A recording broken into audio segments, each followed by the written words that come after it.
Imagine waking up one morning and realizing that the person you trusted most in this world, the man who stood beside you through every failure, every sleepless night, every breakthrough, had stolen your entire life. Not your wallet, not your car, your name. The invention you bled for, the patent that was supposed to change everything. Gone. Transferred. Buried under someone else's signature.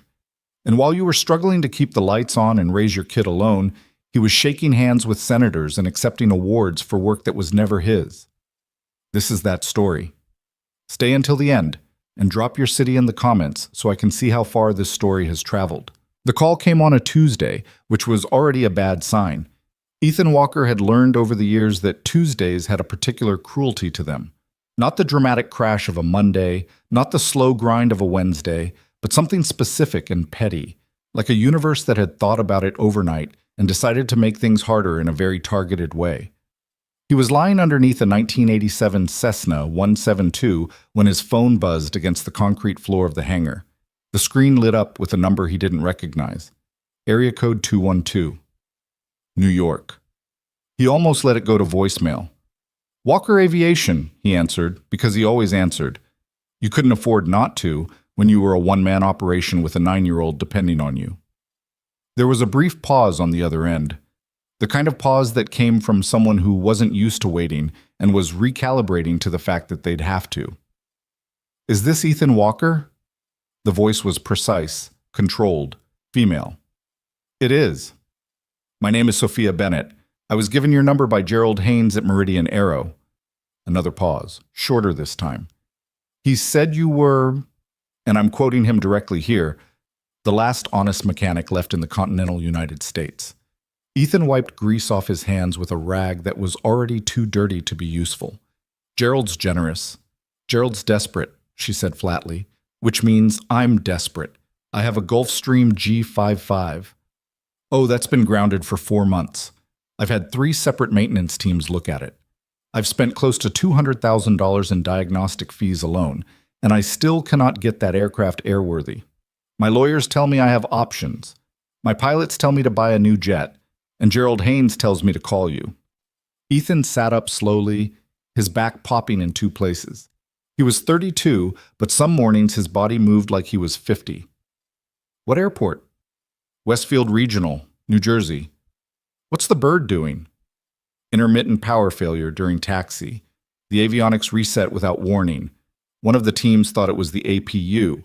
Another thought it was a wiring harness issue near the tail. The third team, she stopped.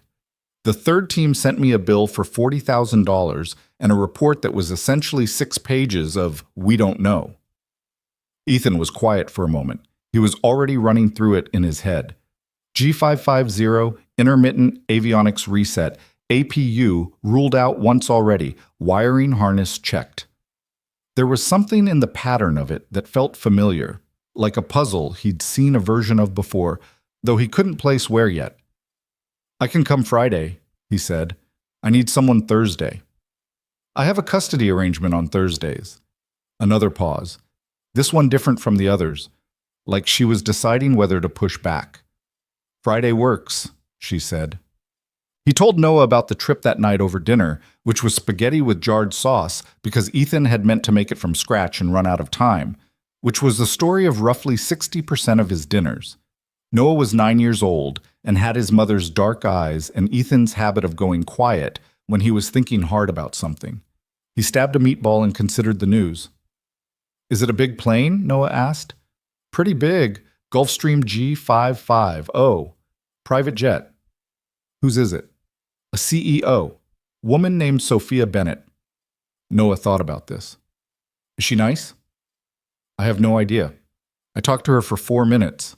She sounds important. She sounds like someone who's used to people solving her problems quickly. Noah looked up. Can you solve it? Ethan twisted spaghetti around his fork. Probably. Dad. What? You always say probably when you mean yes. Ethan looked at his son across the scratched kitchen table in the yellow light of the overhead fixture that had been flickering for 3 weeks and that he kept meaning to replace. Something moved in his chest, that particular mix of exhaustion and something that wasn't quite pride but was close to it. Gratitude, maybe. That this kid existed. That this kid saw him. Yeah, Ethan said. I can solve it. Westfield Regional Airport sat about 40 miles outside of Manhattan, tucked between a logistics hub and a stretch of industrial buildings that had been trying to rebrand themselves as something called a business park since roughly 2009. The private aviation terminal was nicer than the rest of it. Marble floors, leather chairs, the kind of quiet that money buys. Sophia Bennett was waiting on the tarmac. Ethan had expected an assistant, maybe a facilities manager. Instead, he found a woman in a charcoal blazer and flat-heeled boots standing directly beside the aircraft, arms crossed, watching him park his truck with the expression of someone who had made a calculated risk and wasn't sure yet if it had paid off. She was younger than he'd expected.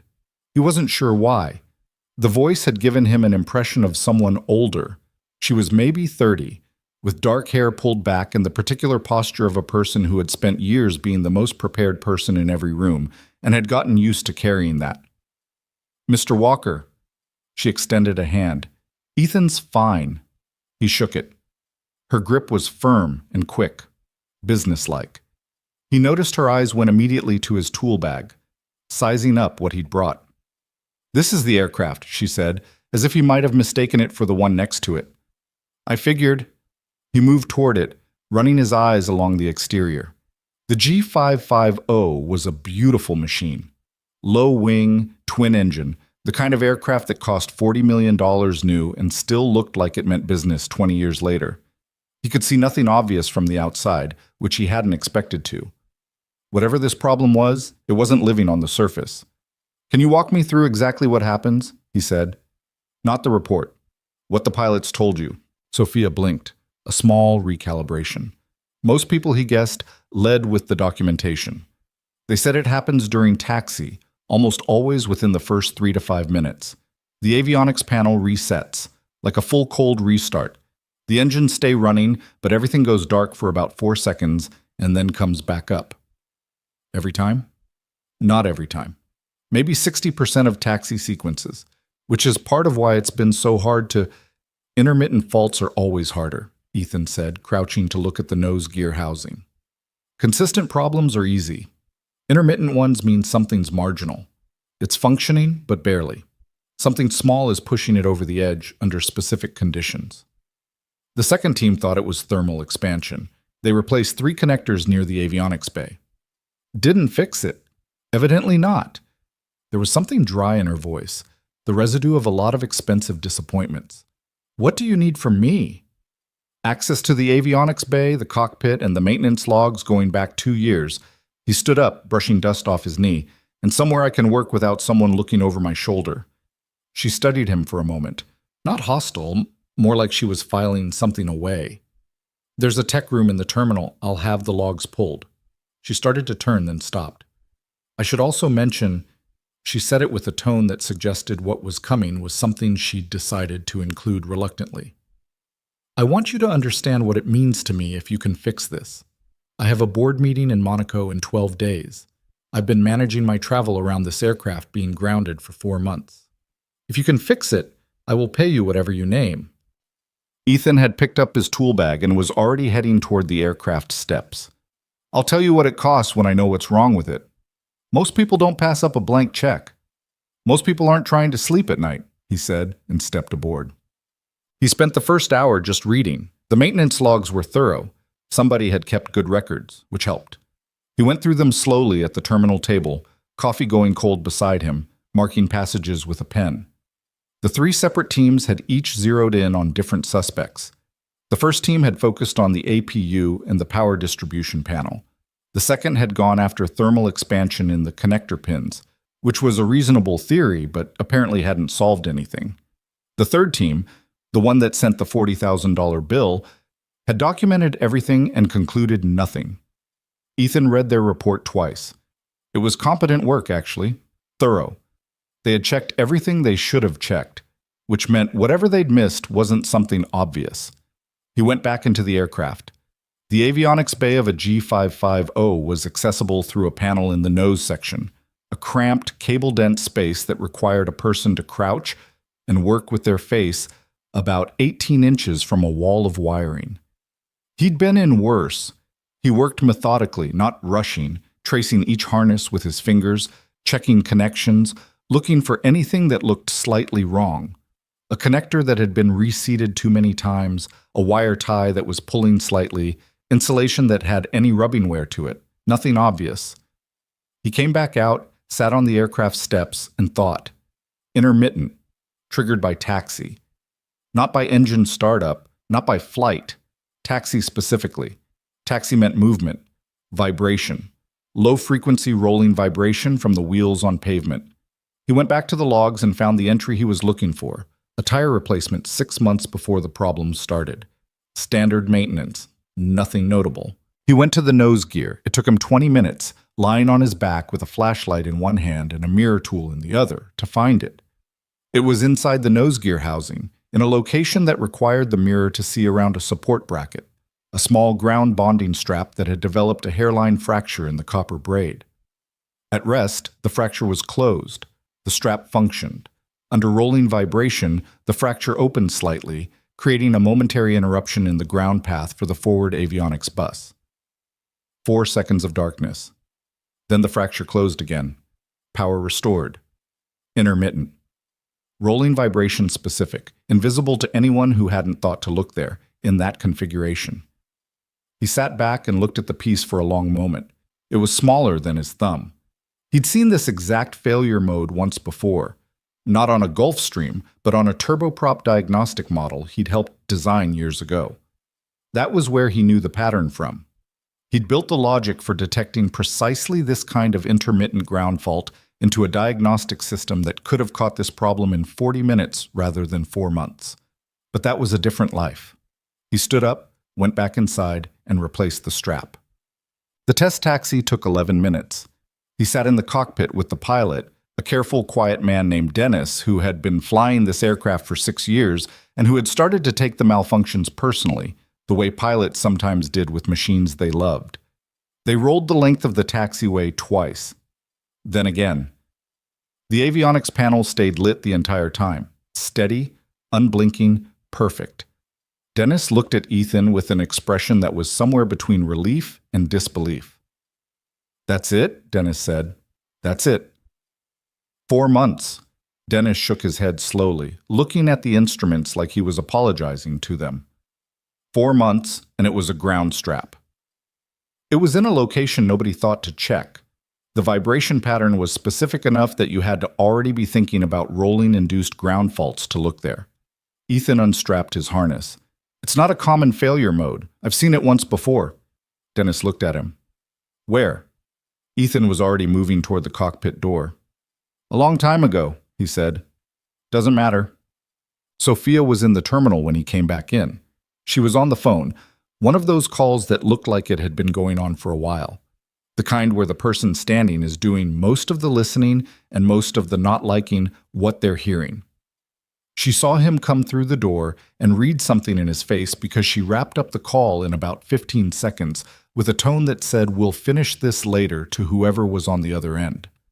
"Well?" she said. "It's fixed." She stared at him. You've been here 4 hours."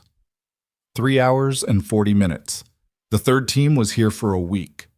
Ethan set his tool bag on the table and started making notes on his invoice pad. Hairline fracture in a nose gear ground bonding strap. It was inside the housing, behind a support bracket. You needed a mirror tool in a specific angle to see it, and you had to already be thinking about rolling-induced ground faults. He tore the invoice off and held it out. Parts and labor. No markup. Sophia took the paper and looked at it. He watched her face. There was something shifting in it, some calculation she was running. The number on the invoice was fair, reasonable, about a quarter of what any of the other teams had charged, and unlike them, it actually came with the problem solved. "This is significantly less than I expected," she said carefully. "You expected to overpay." "I expected to pay for the value of what I received." "You're paying for 3 hours and 40 minutes of my time and a $12 part," Ethan said. "I don't charge for 4 other teams failing. That's not your fault, and it's not mine." She looked at him for a long moment. There was something specific in her expression that he couldn't quite name. Not exactly admiration, but close to it. More like recognition. Like she was looking at something she didn't encounter very often and was noting the coordinates. Earlier, she said, before you went into the aircraft, I made you an offer. You did. And I want to. You don't need to. I was out of line, she said, and there was something in the way she said it that made it clear it wasn't easy for her. Not the apology itself, but the admission that she'd miscalculated, that she'd read him wrong. I'm accustomed to. I operate in environments where a certain kind of transaction is assumed. That was a mistake. It won't happen again. Ethan zipped his tool bag closed. I appreciate that. Can I ask you something? Sure. You said you'd seen that failure mode once before. Rolling-induced ground faults. Where? He was quiet for a beat. Just a beat, but she caught it. He could tell from the way she went slightly more still. I spent some time doing diagnostic system design years back, he said. Before I had my own shop, I worked on a few avionics fault detection systems. Which systems? Nothing that went to market. He picked up his bag. I'll email you the full service report by end of week. He walked out into the afternoon light and got in his truck and sat there for a moment without starting the engine. He hadn't thought about the diagnostic system in over a year. He'd made a deliberate effort not to. It was easier that way, or at least it had seemed easier, the way it's easier to stop touching a bruise even though the bruise is still there. The ground strap, the rolling vibration, the precise failure pattern. He'd built a system that would have caught that in 40 minutes. He'd built it in a rented lab with bad lighting and 2 whiteboards covered in his own handwriting. And he'd been proud of it in a way he'd been proud of almost nothing else in his professional life. And then the system had been taken from him, quietly and legally and completely, by the person he'd trusted most in the world. He started the engine. He had to pick up Noah by 6. Thus, he got to the school 20 minutes early and sat in the parking lot with the radio off. The school pickup line at Jefferson Elementary was a masterclass in human impatience, a long queue of parents inching forward in vehicles that ranged from sensible Hondas to SUVs that cost more than Ethan's annual revenue, everyone performing the same ritual of looking at their phones and then at the doors, and then at their phones again, like checking more frequently might make the children emerge faster. Ethan didn't check his phone. He just sat. He was thinking about Brandon Pierce. He thought about Brandon the way you think about a scar on your hand. Not obsessively, but the way your eyes land on it sometimes without you deciding to look.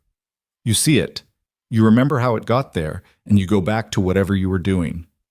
The memory was old enough now that it didn't hurt the same way it used to.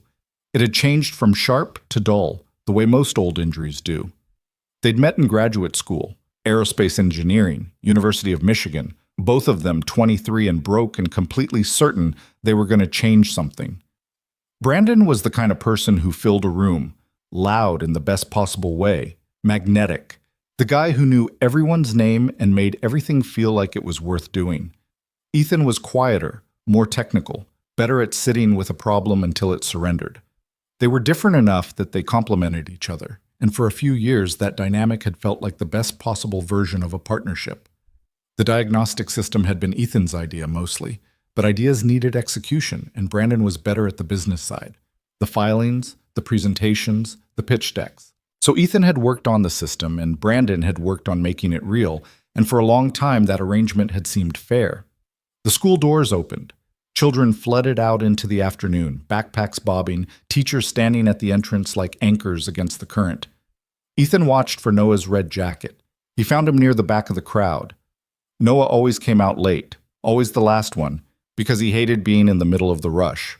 He walked with his head slightly down, earbuds in even though the school technically didn't allow them until dismissal was officially over, which was a rule Ethan had decided not to fight about.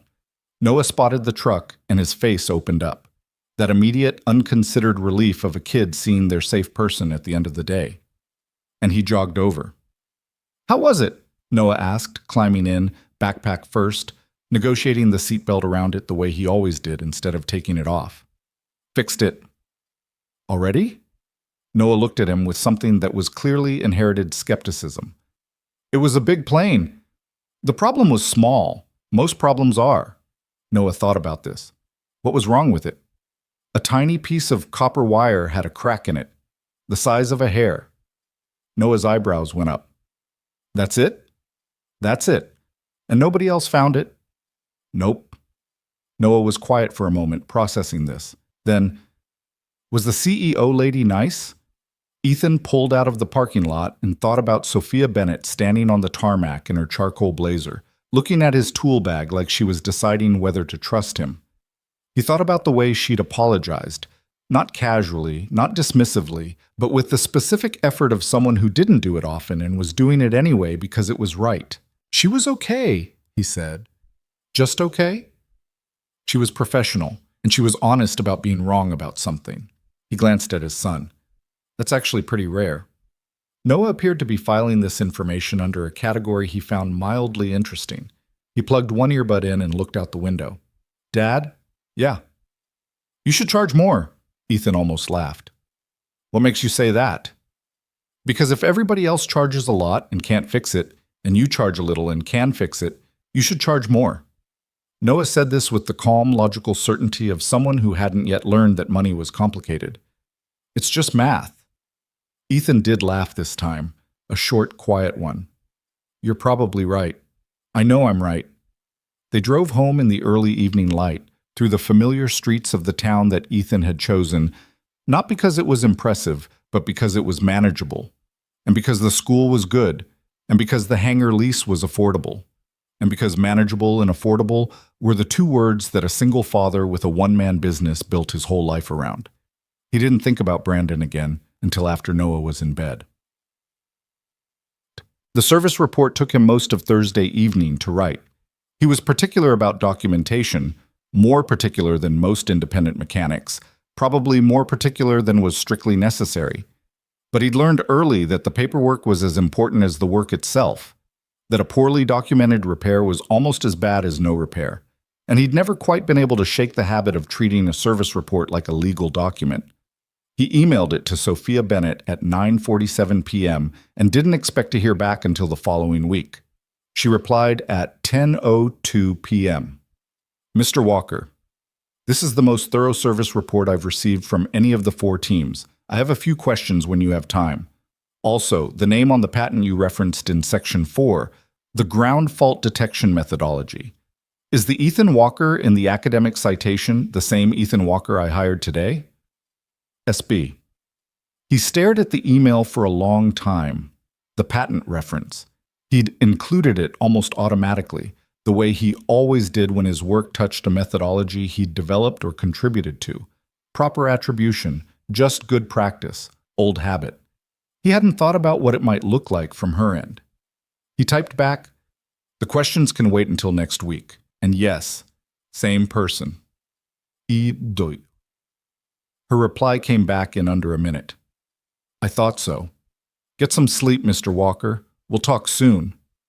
He closed his laptop and sat in the quiet of his kitchen, in the house where nothing was particularly new and several things needed fixing and the overhead light still flickered, and he thought about how strange it was, the way certain things found you, even when you'd spent years walking in the opposite direction. He didn't know what Sophia Bennett intended to do with that information. Probably nothing. She was a CEO. She had her aircraft back. She'd paid her invoice. That was the transaction. Complete. But she had noticed. That was the part that stayed with him. Not with hope exactly, because hope was something he'd gotten careful with over the years. But with a kind of quiet attention. The way you notice a change in the weather, not because you've made any plans around it, but because weather matters, and it's wise to pay attention to what's coming. He went to check on Noah. His son was asleep on his side, one arm hanging off the edge of the mattress the way he always slept, face completely slack, chest rising and falling in the slow rhythm of a kid with nothing on his conscience. Ethan stood in the doorway for a moment, not going in, just looking.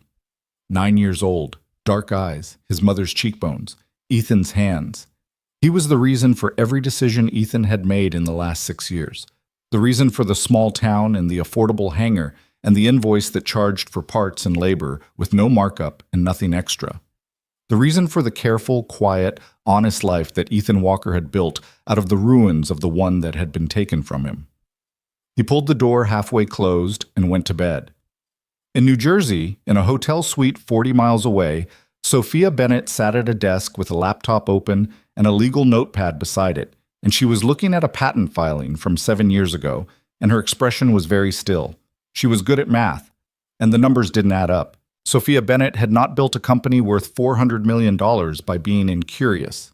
She had built it by asking questions that other people found uncomfortable, by following threads that other people let go, and by refusing to accept a tidy explanation when something underneath it felt crooked. It was not always a pleasant quality. Her COO had told her once, during a particularly difficult board review, that she had the instincts of a prosecutor and the patience of a surgeon, and he had not meant it entirely as a compliment. She had taken it as one anyway. So when she found the patent filing at 11 o'clock on a Thursday night in a hotel room in New Jersey, she did not close the laptop and go to sleep.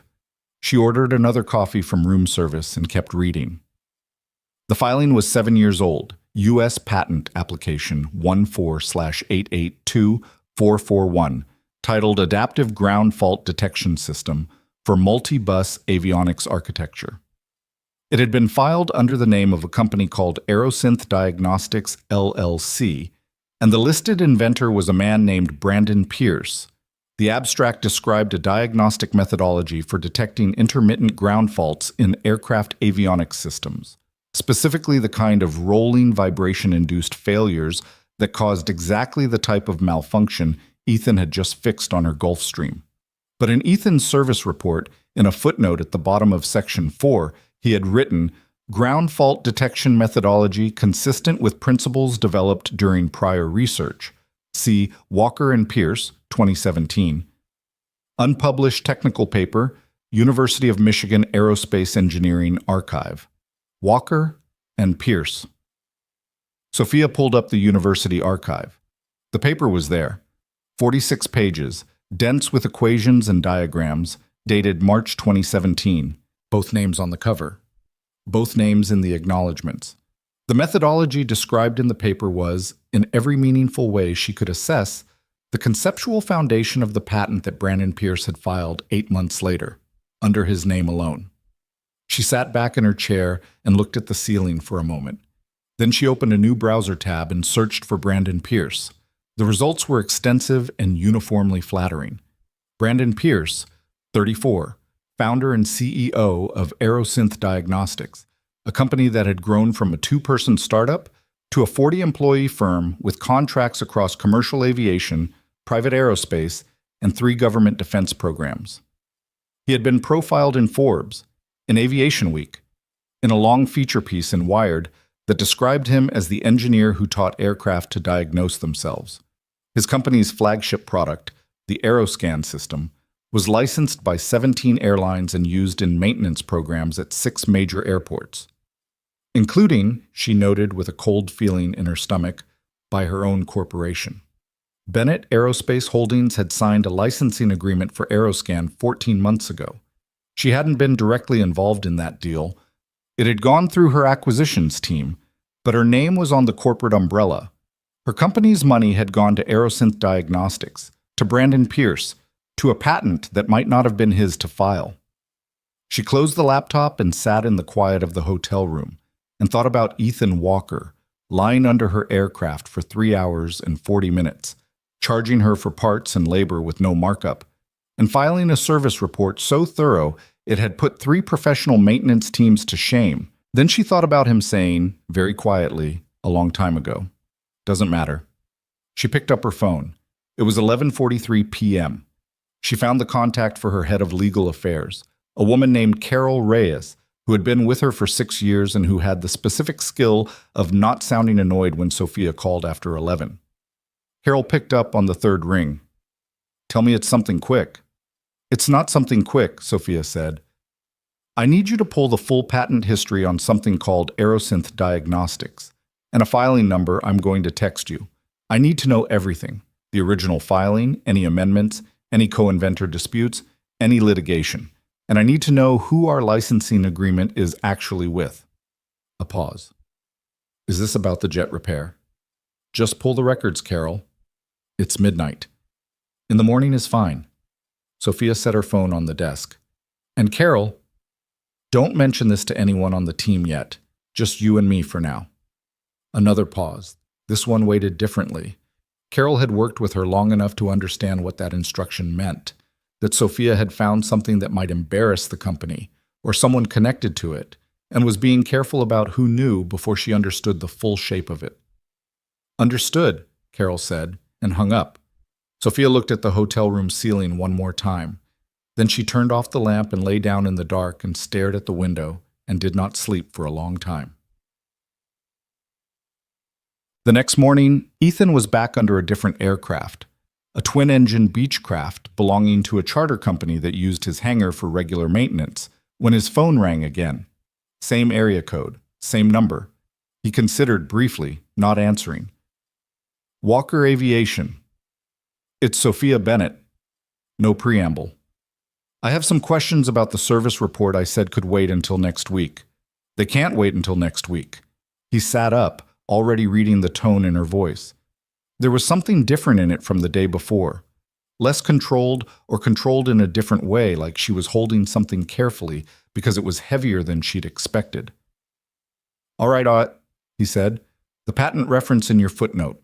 Walker and Pierce, 2017. Can you tell me about that paper?"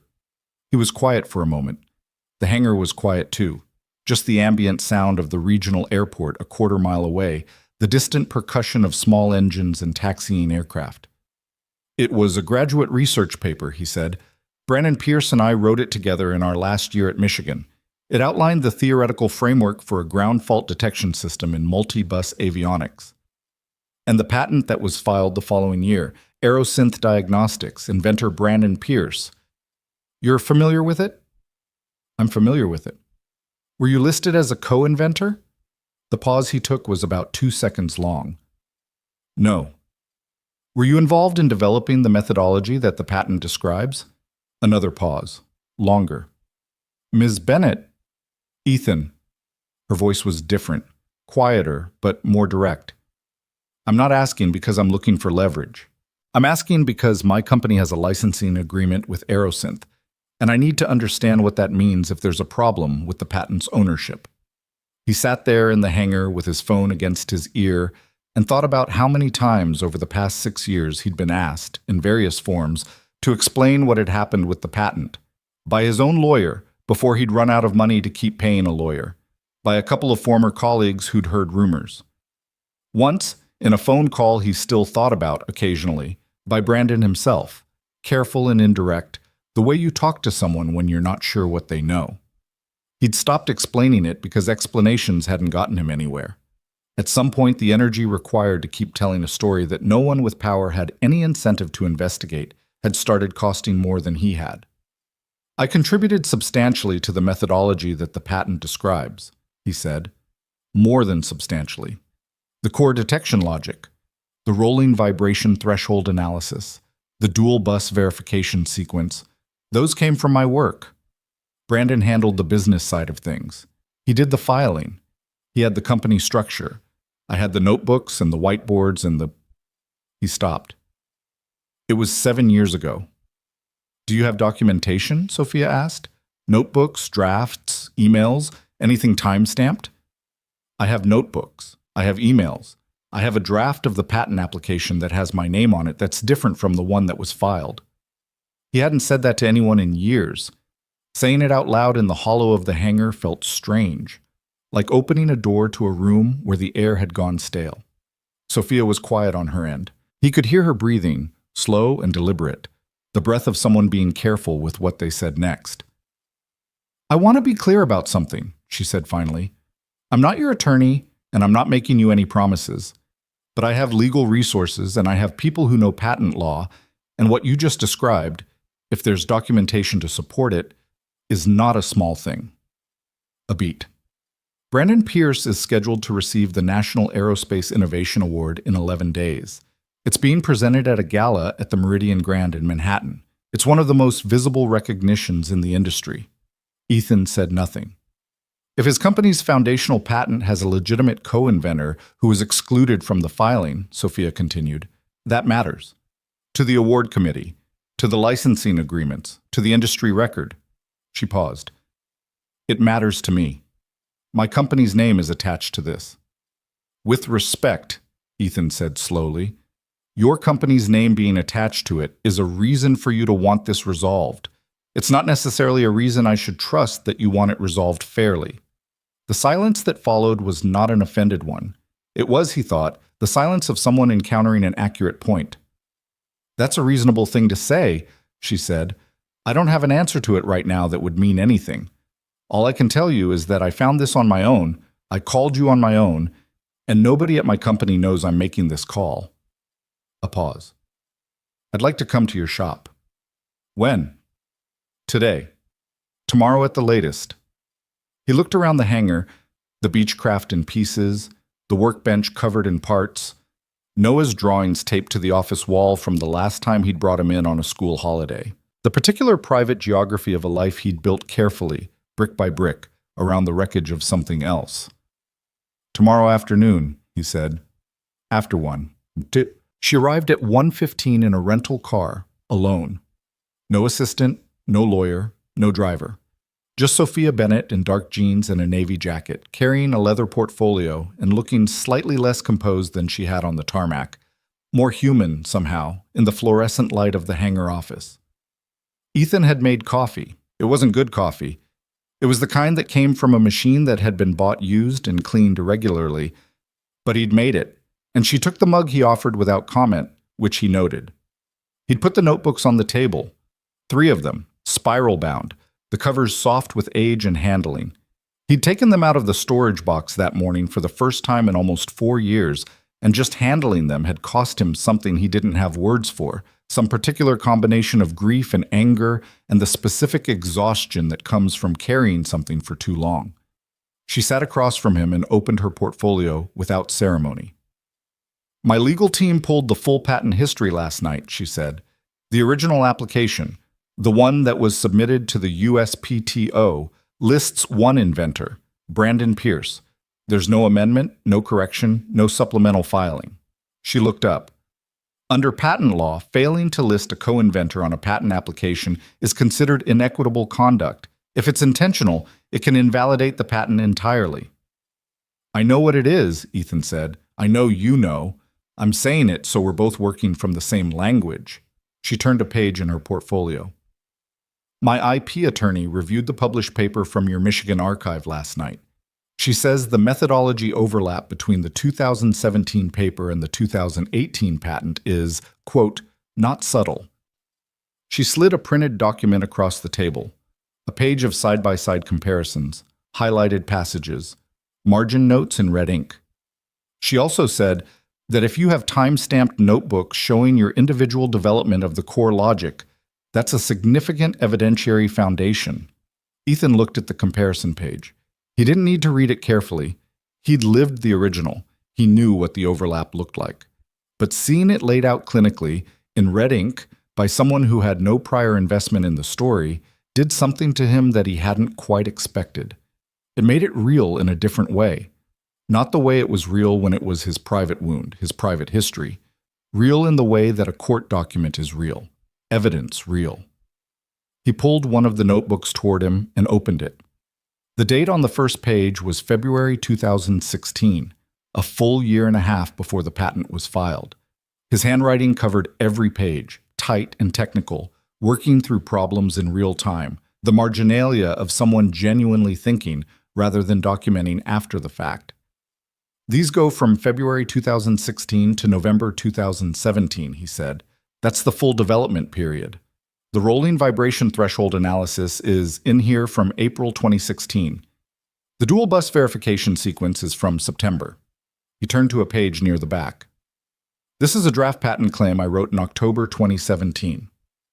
Brandon and I had agreed we were going to file together. He took this draft. He said he was going to clean it up and send it to the patent attorney. He laid the notebook flat on the table. The filing happened in February 2018. I was not on it. Sophia looked at the page, then at him. Did you confront him? I tried. He said it simply, without drama, because the drama had long since burned off, and what was left was just the flat fact of it. He said there'd been a miscommunication with the attorney. He said he'd file a correction. Then he stopped returning my calls.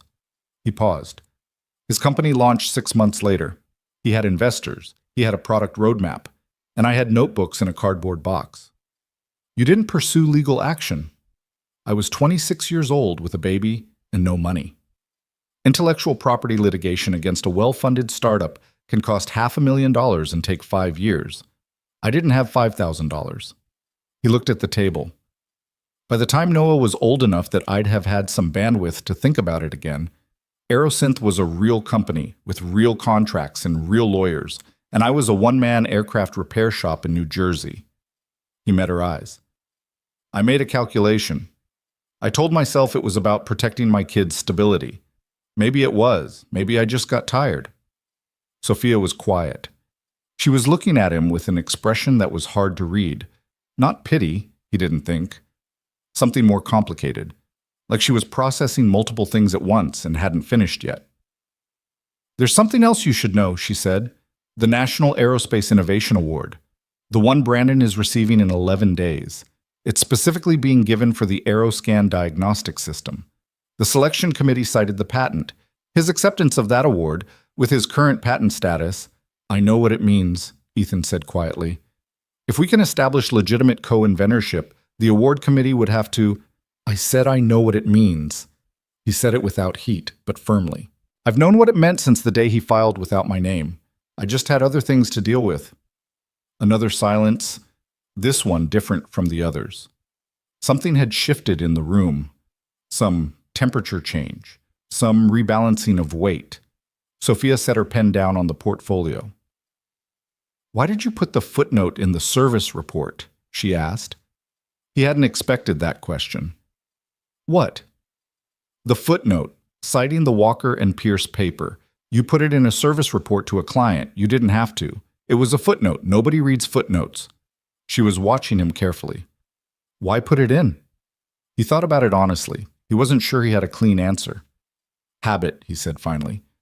When my work touches something I had a hand in building, I cite it. It's what you do in engineering. You document, you attribute, you... He stopped. I couldn't put my name on the patent, but I could put my name on the footnote. Sophia looked at him for a long moment. Then she picked her pen back up. Okay, she said. Here's what I can offer. I can put my legal team on this. Real IP litigation attorneys, not corporate generalists. I can cover the cost. My company has standing because of the licensing agreement, so we have legitimate legal interest in establishing the correct inventorship. I can also bring in an independent technical expert to review the notebooks against the patent filing. She paused. I can't promise you an outcome. I can't promise the timeline, and I can't promise that this doesn't get complicated and ugly before it gets resolved. Why would you do this? Ethan asked. Your company's interest here is in the licensing agreement.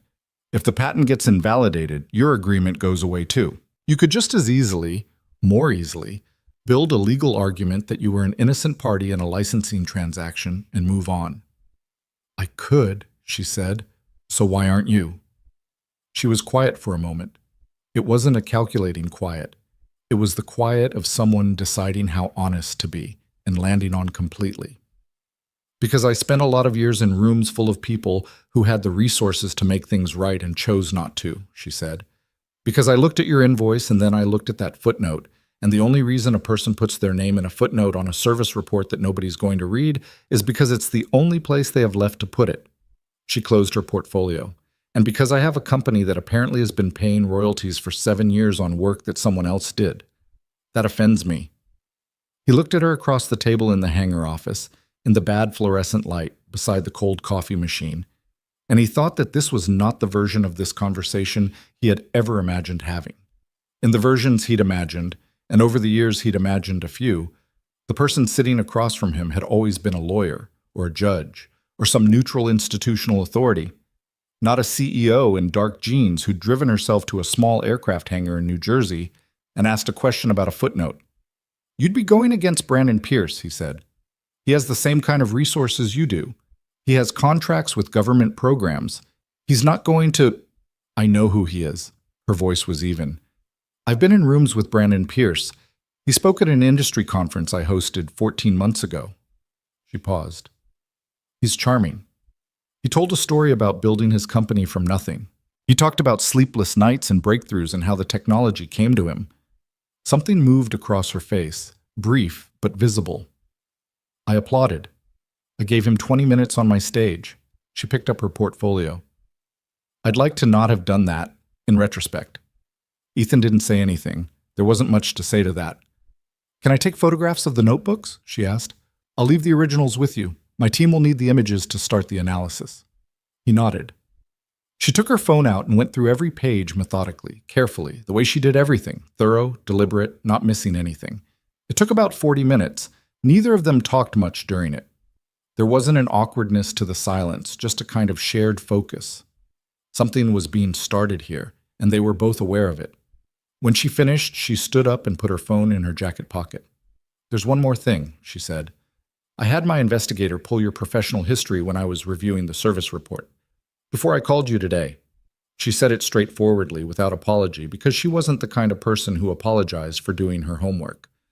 6 years ago, when you left Michigan and started Walker Aviation, you had a business partner, Marcus Webb. The partnership dissolved in 18 months. Ethan felt a small tightness in his jaw. That's correct? What happened? That's not related to the patent. I'm not suggesting it is. I'm asking because I want to understand the full picture before I commit my resources to this. She held his gaze. I'm not going to find something later that changes the shape of the story in a way I didn't expect. He looked at her. The tightness eased, replaced by something more like reluctant respect. She was right to ask. He would have asked the same thing. Marcus and I had a disagreement about how to structure the business. He wanted to expand fast, take on investors, grow the shop into something regional. I wanted to stay small, stay independent, focus on quality. He paused.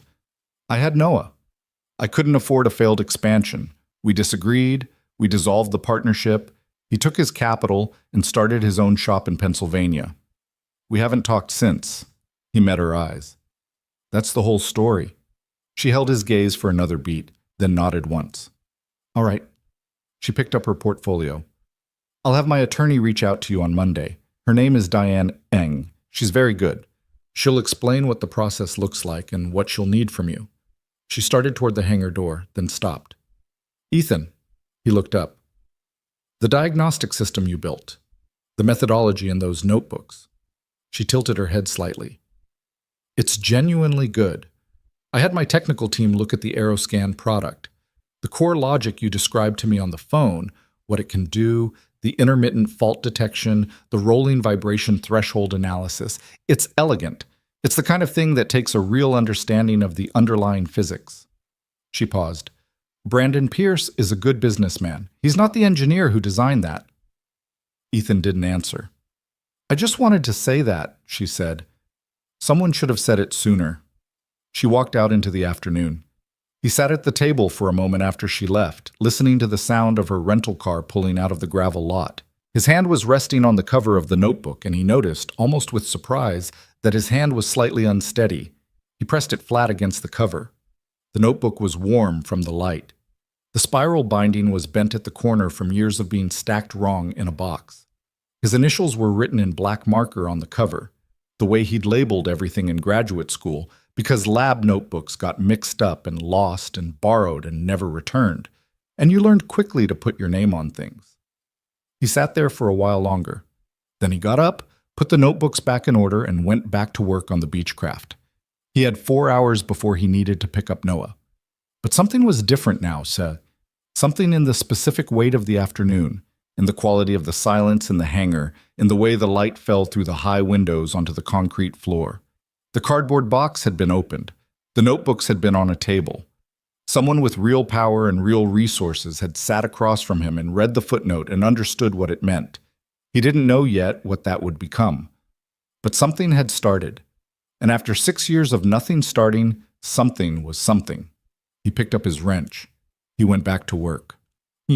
Across the state, in a glass and steel office building in Midtown Manhattan that cost more per square foot than most people made in a year, Brandon Pierce was on his third meeting of the afternoon when his phone buzzed with a message from his attorney.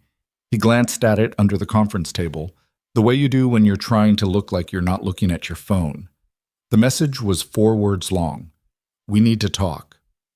Brandon Pierce set his phone face down on his knee and returned his attention to the meeting, and his expression did not change because he was very good at that.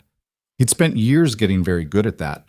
But under the table, his thumb pressed against the edge of his phone case hard enough that it left a mark on the skin. He knew, in the particular way that a person knows a thing they've been half expecting for a very long time, that something had shifted. He didn't know the specifics yet. He didn't know about the hotel room, or the notebooks, or the footnote, or the woman in the charcoal blazer who had started asking questions. But he knew that the thing he had built his life on top of had always had a crack in it, and somewhere, in some place he couldn't see yet, the vibration had started. Diane Ung called on Monday morning at 8:47, which told Ethan two things: that she was a morning person, and that Sophia Bennett had not been exaggerating about her. She had a voice that was brisk without being cold, the voice of someone who had learned to move fast because time was always the resource in shortest supply. She introduced herself, confirmed she'd reviewed the photographs of the notebooks and the comparative analysis her team had done over the weekend, and then said, without any softening preamble, "I want to be honest with you about where we are and what this is going to take." "Go ahead," Ethan said. He was in the hangar office, door closed, coffee in hand. Noah already dropped at school. "The evidentiary foundation you have is strong. Stronger than I expected, honestly. The notebooks are time-stamped. They're in your handwriting, and the progression of the methodology is clearly documented from early development through to a draft patent claim. The Walker and Pierce paper from Michigan provides independent corroboration that you were a co-developer. And the overlap between your documented work and the issued patent is... There's no innocent explanation for how specific it is." She paused. "Here's what that means in practical terms. We have enough to file a request with the USPTO for correction of inventorship under 35 U.S.C. 256. That's the formal mechanism for adding an omitted co-inventor to an issued patent. It doesn't require proving fraud at the outset. We just need to establish that you made a significant contribution to the conception of the invention. And if Brandon contests it, he will contest it. His attorneys will contest it aggressively, because if the correction goes through, it affects the ownership structure of every claim in that patent, and by extension, every licensing agreement Aerosynth has ever signed." A brief pause. "That's a lot of money. He's not going to let that go without a fight." Ethan stared at the wall of the office, at Noah's drawing of an airplane that had been taped there for 2 years. Crayon, slightly lopsided, the engine's too big and the wings too short in the way that a kid's drawing is more about enthusiasm than accuracy. What does the fight look like? Depositions, expert witnesses, technical analysis? It's not criminal. This is civil patent law, but it's adversarial and it's slow. Best case, 18 months. More likely 2 to 3 years if he pushes it all the way. She said it plainly, without apology. "I'm telling you this because you need to know what you're signing up for. This is not a quick resolution." "What about the award ceremony?" 11 days. "The award is a separate track. I've been in contact with the National Aerospace Innovation Foundation's General Counsel. They have their own standards for vetting award recipients, and they take credential fraud seriously. If we can get them documentation, the notebooks, the paper, the patent analysis, before the ceremony, they have the discretion to suspend or withhold the award pending investigation." She paused. "I can't promise they will, but I can make sure they have what they need to make an informed decision." Ethan was quiet for a moment. He was thinking about the 2 to 3 years. He was thinking about what that meant practically, not just emotionally, not just in terms of the story, but in terms of what it would cost him in time and energy and distraction, what it would do to the careful equilibrium of the life he'd built around Noah's school schedule and the hangar lease and the steady, modest rhythm of work that kept them both stable. "I need to think about it," he said. "Of course." No pressure in her voice. "Take a few days, but I'd ask you not to take more than that, because if we're going to get anything in front of the foundation before the ceremony, we're already working against the clock." He thanked her and hung up. He sat in the office for a long time after that, looking at the crayon airplane on the wall. He didn't tell Noah that night. He wasn't sure yet what he would tell him, or when, or how much a 9-year-old needed to know about a patent dispute and a stolen name and a fight that might take 3 years to resolve. He made dinner. Actual chicken this time, not spaghetti from a jar. And they ate and talked about Noah's day and about a kid in his class named Jordan who had apparently eaten an entire granola bar in one bite on a dare and immediately regretted it, which was the kind of story Noah told with the full narrative commitment of a born storyteller. After dinner, while Noah was doing homework at the kitchen table, Ethan went to the garage and opened the storage box again. He'd put the notebooks back after Sophia left, but there was another layer to the box. Older things, further down. He dug through it carefully. Old journals, a Michigan sweatshirt he never wore anymore, a photograph from the lab, him and Brandon at 23, standing in front of a whiteboard covered in equations, both of them grinning like they owned the future. He looked at the photograph for a long time. Brandon looked the same in it as he did in the Forbes profile Ethan had found online. Same broad smile, same easy confidence, the particular warmth of a person who was very good at making you feel like you were the most interesting thing in the room. Ethan remembered the specific quality of that warmth, how it had felt, at 23, to be on the receiving end of it. How it had made him want to work harder, build better, produce something worth that confidence. He put the photograph face down in the box. Under it, he found what he'd been looking for, a printed email chain, 17 pages long, from October and November 2017. He and Brandon going back and forth about the patent draft.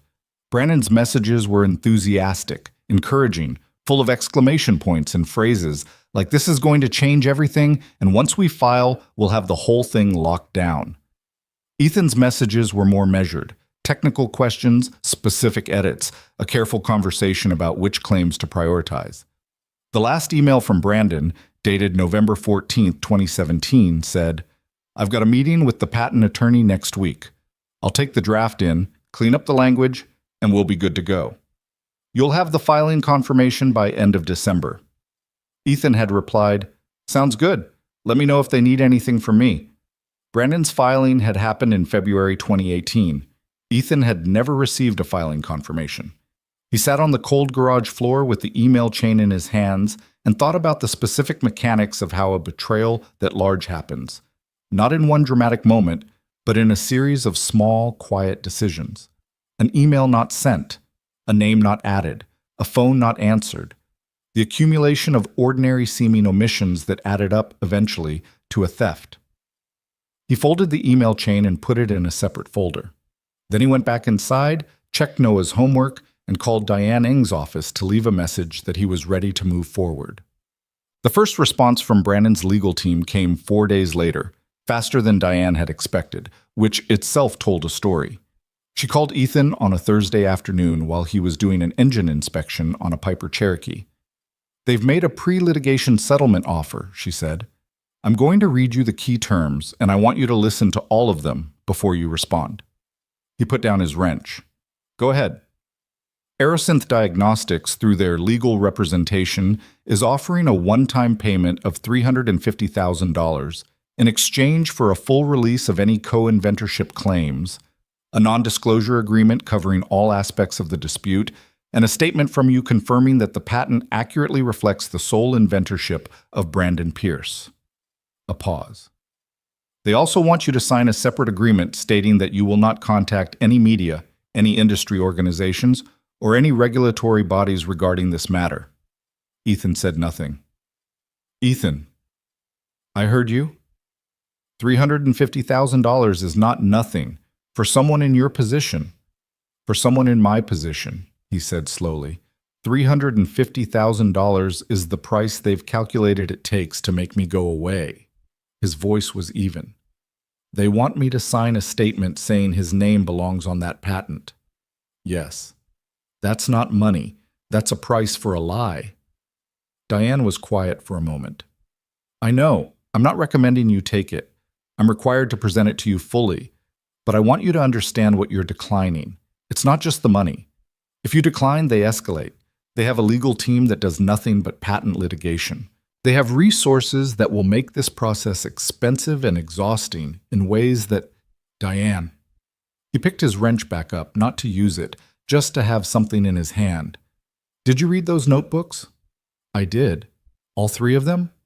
"Every page." "Then you know that patent belongs to both of us." Probably more to me than to him. He paused.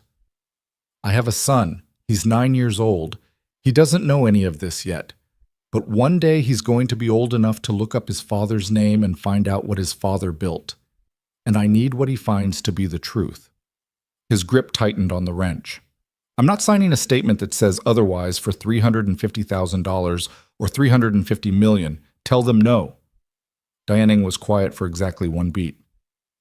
All right, she said, and he could hear something in her voice. Not exactly admiration, but something close to it. The sound of a lawyer who had just confirmed that her client was going to make her job harder and had made peace with it. I'll tell them no. Sophia flew in the following Tuesday for what she called a strategy meeting, which turned out to be less formal than that phrase suggested. She arrived at the hangar in the mid-afternoon, again in the rental car, again alone, and this time she'd brought sandwiches, which Ethan hadn't expected and which struck him irrationally as the most human thing she'd done yet. My assistant tried to book a conference room at a hotel near the airport, she said, setting the bag on the workbench. I told her not to bother. You could have done this by phone. I could have. She sat on a stool and opened her portfolio. Diane told me you turned down the offer. She told you fast. I asked her to keep me informed. She met his eyes. You're not her only client in this, remember. My company is a party to this dispute, too. I remember. He sat across from her on another stool. Do you have a problem with me declining? No, I'm telling you because I want you to know that my team's position is fully aligned with yours. We're not looking for a quiet resolution. We want the record corrected. She opened the portfolio. Here's where things stand. Diane has submitted the inventorship correction request to the USPTO. They've acknowledged receipt. Their review timeline is typically 60 to 90 days, but we flagged the award ceremony timeline and requested expedited handling. We'll see if that gets traction. She turned a page. On the foundation side, their general counsel has received our documentation package. They have not responded formally yet, but I had an off-the-record conversation with a board member I know personally. They're taking it seriously. The fact that it came from me with a formal legal brief attached, rather than from an anonymous source, that matters to them. Brandon will find out about the foundation inquiry. He probably already has. His attorneys would have eyes on the foundation. She paused. Which means the next offer isn't going to be $350,000. She was right about that. The second offer came the following Thursday. $750,000 with the same NDA, the same false statement requirement, and 2 new additions, a clause requiring Ethan to return all notebooks and documentation to Aerosynth, and a clause requiring him to submit to a sworn statement that he had never developed any significant portion of the Aeroscan methodology. Diane read it to him over the phone. When she finished, he said, They want the notebooks. Yes. The one physical thing I have that they can't rewrite or reframe or explain away. They want me to hand it to them. That's the interpretation, yes. No, he said. Same answer as before. He hung up and sat in his truck in the school parking lot and waited for Noah. That night, after dinner, while Noah was watching television in the living room, Ethan took the notebooks out of the garage box and put them in the locked filing cabinet in his bedroom, the one he used for legal documents, and the copy of his custody agreement and Noah's birth certificate. The things that mattered most. He hadn't told Noah yet. He'd been trying to figure out the right way to do it, the right amount to share with a 9-year-old who was perceptive enough that vague reassurances wouldn't work, but young enough that the full weight of it would be unfair to put on him. He'd been putting it off. He sat on the edge of his bed and looked at the locked cabinet and thought that putting it off was starting to become its own problem. Noah was going to notice that his father was distracted, that there were phone calls behind closed doors, that something was moving in the background of their daily life that nobody was naming. He went back out to the living room. Hey, he said. Noah looked up from the television, reading something in his father's face immediately, the way kids do when they've been paying attention their whole lives to the adult who raised them. He muted the TV without being asked. What? Noah said. Ethan sat in the armchair across from the couch. There's something going on that I want to tell you about. It's complicated, but you're old enough to hear it. Noah put the remote down on the cushion beside him. He He was giving Ethan the full, serious attention of a kid who had learned that his father didn't use that tone of voice unless something was real. "You know how I used to do engineering before I had the hangar?" Ethan began. Noah nodded. "A long time ago, before you were born, I was working on something important, a system for aircraft, something that could find problems in planes that were hard to find any other way." He paused, choosing his words. "I worked on it for a couple of years. It was probably the best technical work I've ever done." "What happened to it?" "A person I trusted took it. He filed the legal paperwork with his name on it instead of mine. His company got rich from it." He watched Noah's face. "And I didn't have the money or the time to fight it back then. So I let it go." Noah was quiet for a moment. His expression was working through something. Not confusion, Ethan could tell, but a kind of careful processing. Like he was deciding how to respond to something that deserved a real response. "He stole it," Noah said. "Essentially, yes." "Are you going to get it back?" "I'm trying to." "How?" "A lawyer, and someone who has resources I don't." He paused. "Her name is Sophia Bennett. She's the woman with the Gulfstream." Noah was quiet again. Then, "Is it dangerous?" Ethan blinked. He hadn't expected that. "No, it's not dangerous. It's legal. It's going to be complicated, and it might take a while, and I wanted you to know about it because you're going to notice that things are different for a while." He looked at his son. "And because it involves your name too, our name. I want to make sure the record says the right thing, so when you're older and you look it up, it's right." Noah sat with that for a long moment. The television played silently behind him, some nature program, footage of birds over a coastline. "Dad," Noah said. "Yeah." "Why didn't you fight it before?" It was the question Ethan had been asking himself in various forms for 6 years. He told himself it was money, time, resources. He told himself it was stability, Noah's needs, pragmatism. All of those things were true.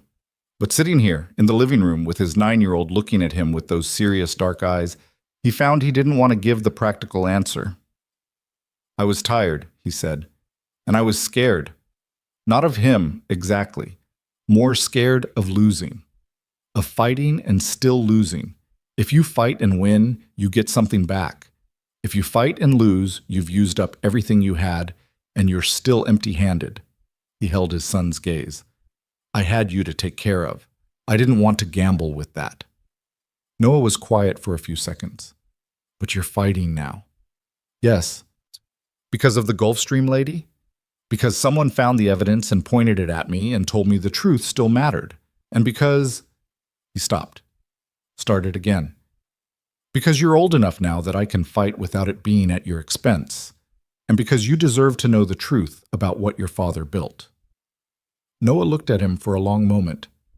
Then he picked the remote back up, unmuted the TV, and said, "You should win." Ethan almost laughed. "I appreciate the vote of confidence." "I mean it. You should win." Noah turned back to the screen, but his posture had changed. Something settled in it, like a decision had been made. "I'll look it up when I'm older. I want it to be right." The investigation was not clean or quick or particularly dignified. Diane had warned him about that, and she'd been accurate. Over the following 3 weeks, it spread into territory that Ethan hadn't fully anticipated. The technical expert Diane brought in was a professor named Dr. Sandra Okafor from Caltech, who specialized in avionics systems and patent analysis, and who had testified in 12 previous intellectual property cases. She spent 4 days with the notebooks and the patent documentation before delivering a report that was 43 pages long and methodologically airtight.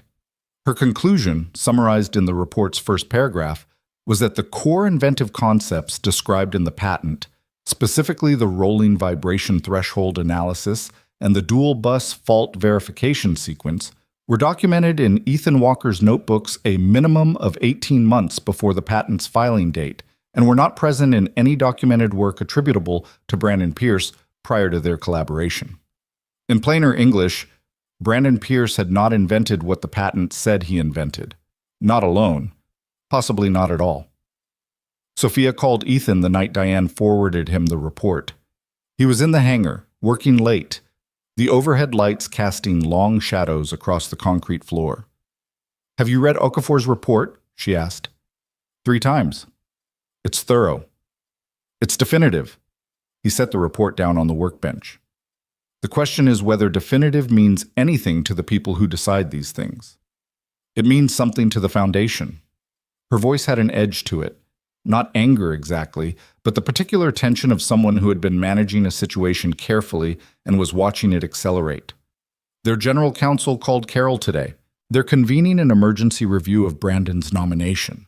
They won't tell us the outcome before the ceremony, but the fact that they're convening an emergency review 3 days before the event means they're worried. "Means they're worried," she agreed. In his Midtown office, Brandon Pierce was, by all accounts, not sleeping well. His assistant had canceled 2 client meetings that week. His attorneys had been in and out of his building with the frequency of people trying to contain something that kept spreading. The Forbes profile that had run the previous month had been quietly removed from Aerosynth's website. He had not tried to call Ethan, but one of his attorneys had reached out to Diane on a Friday afternoon with what was framed as an informal conversation about a potential restructured arrangement, language that translated, in Diane's experience, to, "We know the first 2 offers failed and we want to try a different approach." Diane had relayed the substance of the call to Ethan over the weekend. They're proposing a co-inventorship acknowledgement without the false statement requirement. They'd amend the patent to add your name. In exchange, you'd agree not to seek damages or licensing recalculations. "They want to add my name quietly," Ethan said. "No publicity, no acknowledgement of what happened, just a technical correction buried in a USPTO filing that nobody reads." That's the shape of it. And the award? No mention of the award in their offer. He was in the kitchen when this call came. Noah was at school. The overhead light was still flickering. He'd bought the replacement bulb and kept forgetting to actually change it, and the intermittent flicker had become such a fixture of the kitchen that he'd started not noticing it, the way you stop noticing a sound once you've classified it as background noise. "No," he said. "Ethan, they want to give me my name back in a document no one will see, and they want to keep the award and keep the company's public story intact. That's not a correction. That's a burial with a nicer coffin." His voice was flat. "I want the official record corrected in full. I want the award process to reflect accurate information. I want the industry to know what was built and who built it." A pause. "That's what I want. Not money, not a quiet amendment. The truth on record." Diane was quiet for a moment. "That position makes the litigation longer and harder." "I know." Brandon's team will take this personally now. They'll push back on every element of the documentation. They'll try to find inconsistencies in the notebooks. Let them try. He said it with a steadiness that surprised even him. "I know what's in those notebooks. I know what I built. They can look at every page." "All right." A pause. "There's one other thing. Brandon's attorneys have started making inquiries about your personal history, your ex-wife, the custody arrangement, the dissolved partnership with Marcus Webb. They're looking for leverage.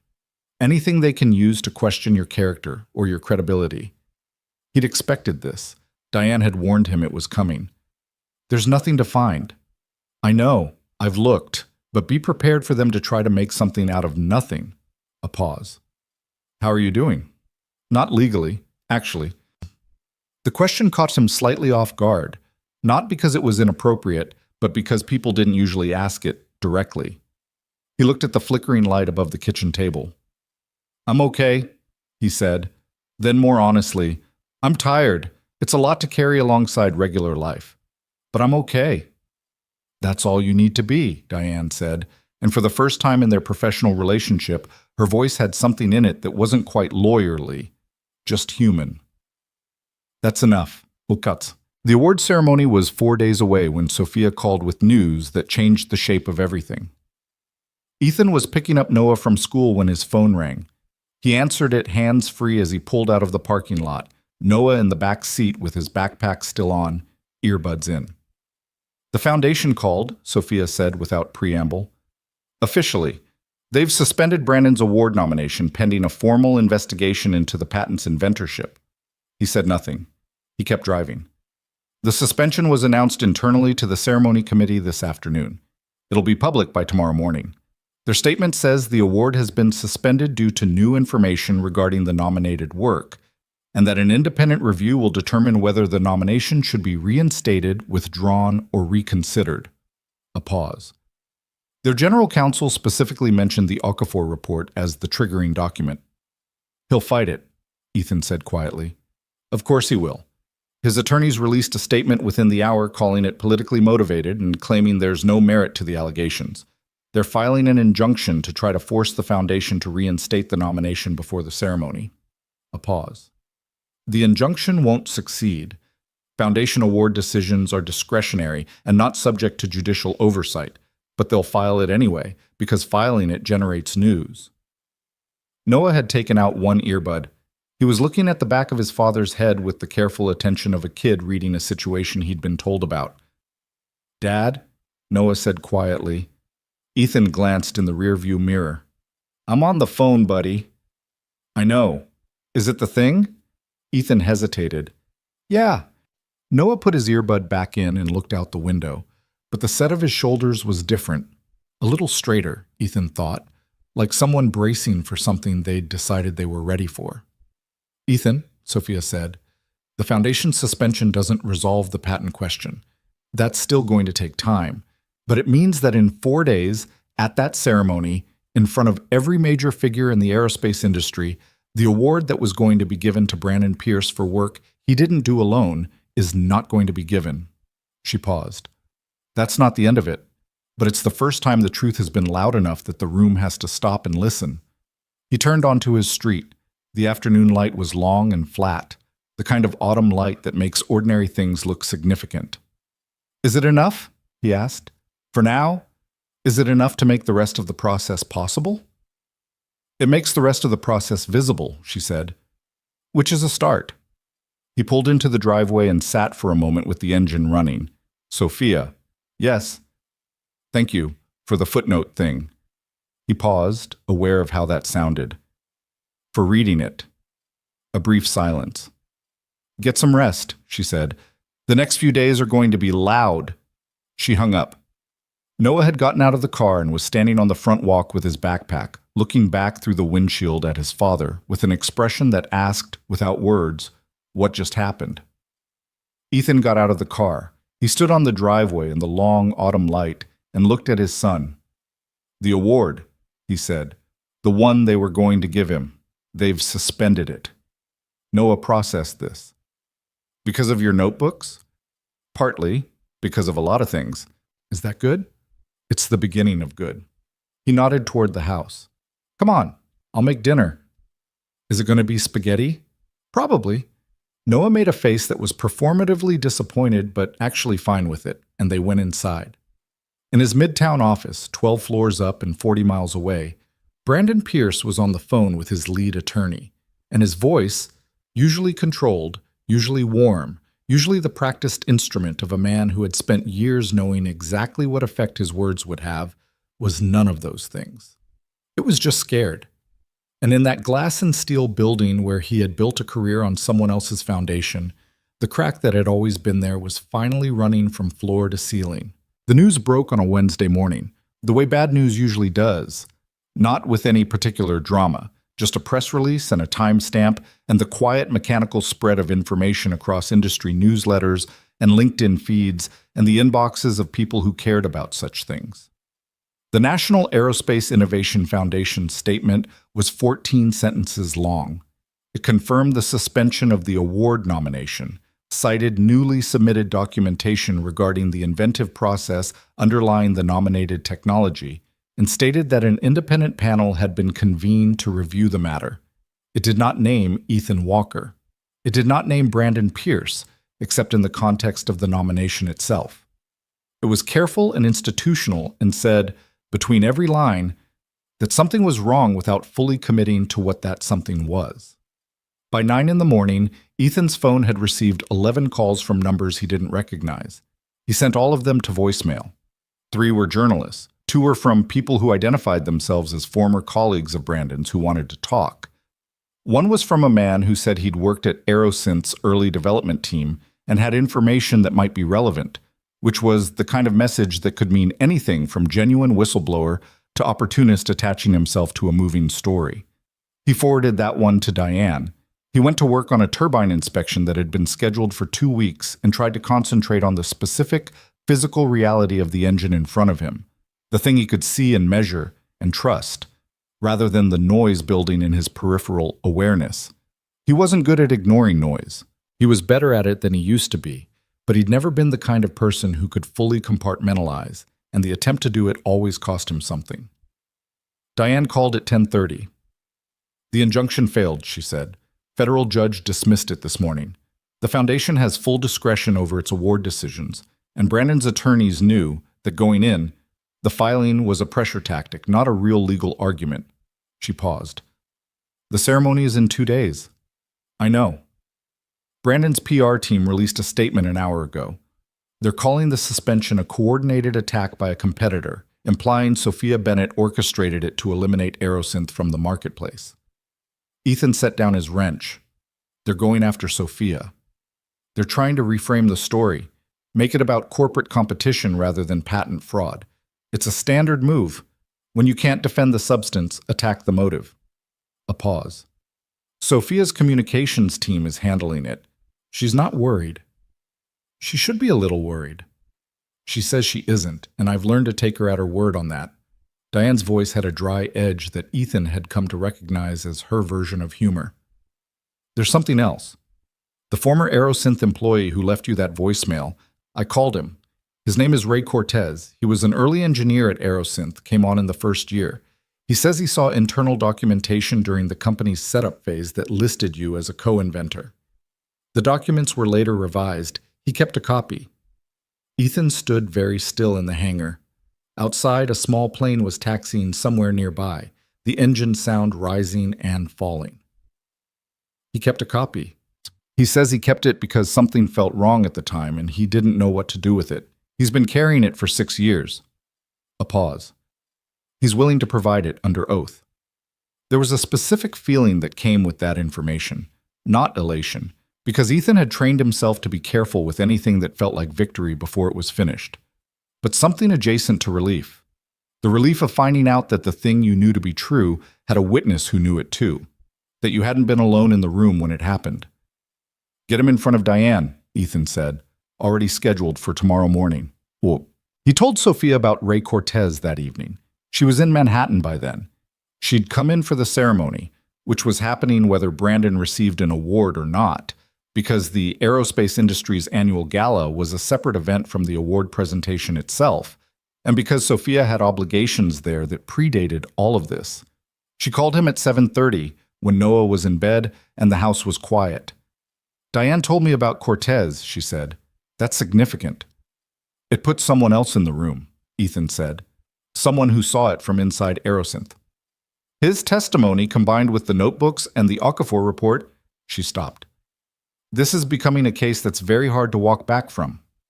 That's what I want. I know. A pause. Are you coming to the ceremony? He hadn't expected the question. What? The gala, tomorrow night. You're not required to. There's no legal reason you need to be there, but I want you to know that you're invited, as my guest. He was quiet for a moment, thinking about what that meant.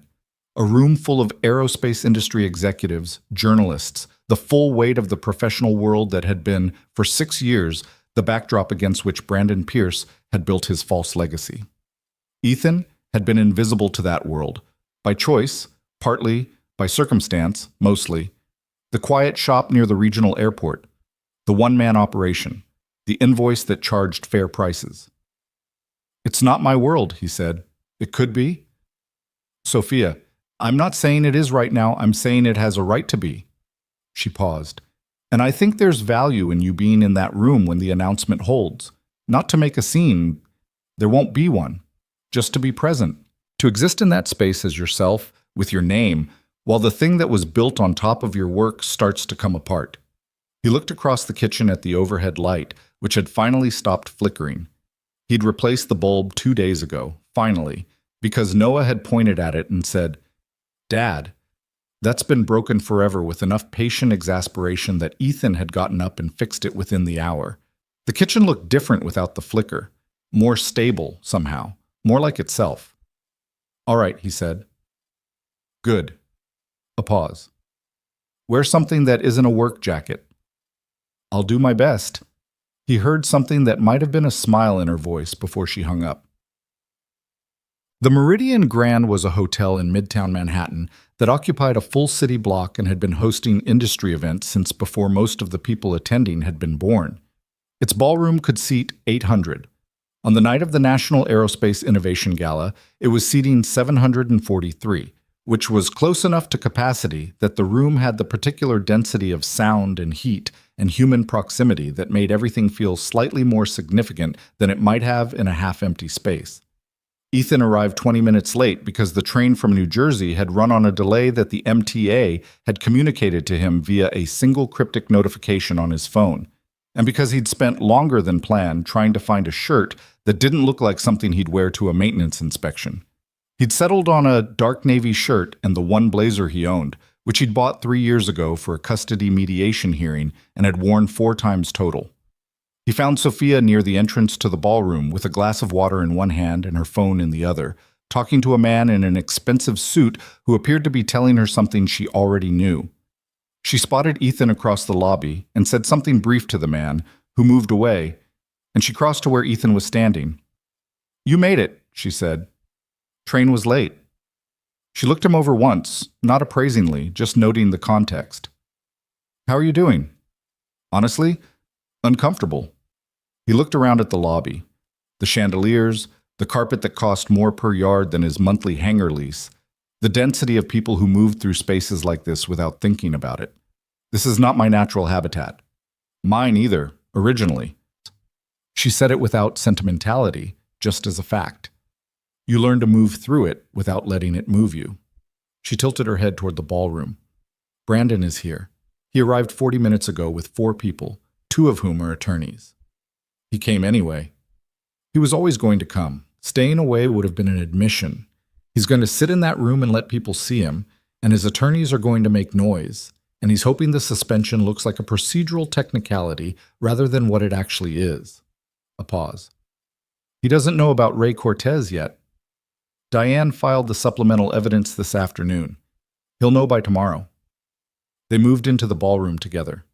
The space was loud with the specific sound of an industry gathering, the collective voice of a few hundred people who all knew each other and were performing various versions of professional warmth at one another. Ethan followed Sophia to a table near the center of the room, where Carol Reyes and 2 others from Bennett Aerospace were already seated. Carol looked at Ethan with the expression of someone who had heard a great deal about him and was now calibrating expectations against reality. She extended her hand. "Carol Reyes, I've read your notebooks." "Good reading?" Ethan said. "Infuriating reading," she said, "in the most useful possible way." He sat down.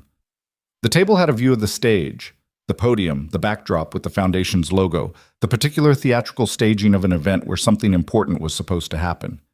Waitstaff moved through the room with practiced efficiency.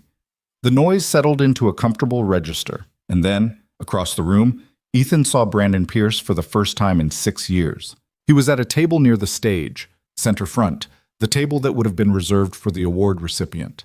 He looked the same as the Forbes photograph, the same as the conference panel, the same as the man who had stood beside a whiteboard at 23 and grinned like the future was a certainty. He was talking to the man beside him with the full engagement of someone performing normalcy, but his posture had something in it that hadn't been in the photographs. A slight rigidity in the shoulders, a quality of attention that was pointed in too many directions at once. He was watching the room. He hadn't seen Ethan yet. Sophia touched Ethan's arm lightly. "Breathe," she said quietly. "I'm breathing. You look like someone who's about to do something they'll regret." "I'm not going to do anything." He looked away from Brandon, back to the table. He stopped. "I haven't been in the same room as him in 6 years." "I know. He looks exactly the same." "People like that usually do," she said.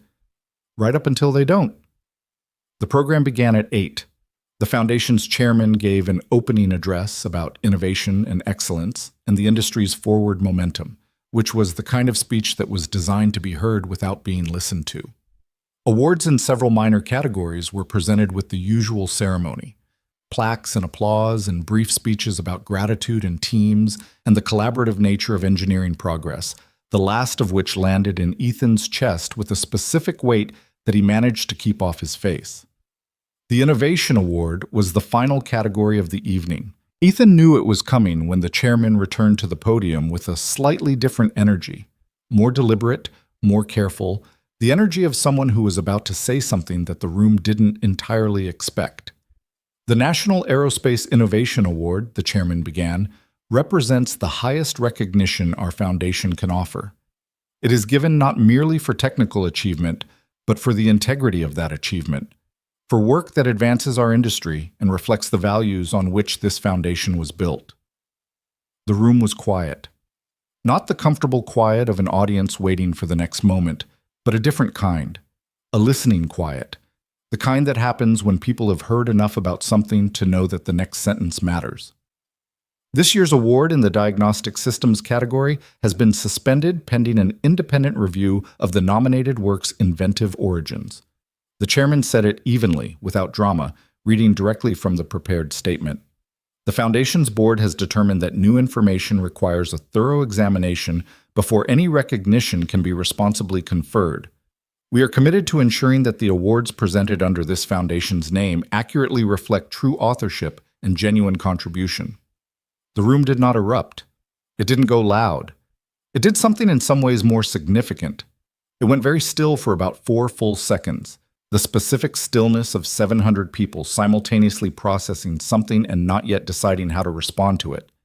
Then the murmur started, low and wide, moving through the room like a change in air pressure. Ethan did not look at Brandon's table. He kept his eyes on the podium, on the chairman, on the foundation's logo behind the stage, on the specific and unambiguous public fact of what had just happened. It was not a victory. He knew that. The patent review was still ongoing. The litigation was still ahead of him. Ray Cortez's testimony still needed to be formalized. The evidence still needed to work through the official processes, and all of that would take months, possibly years, and would cost more energy than he could fully account for right now.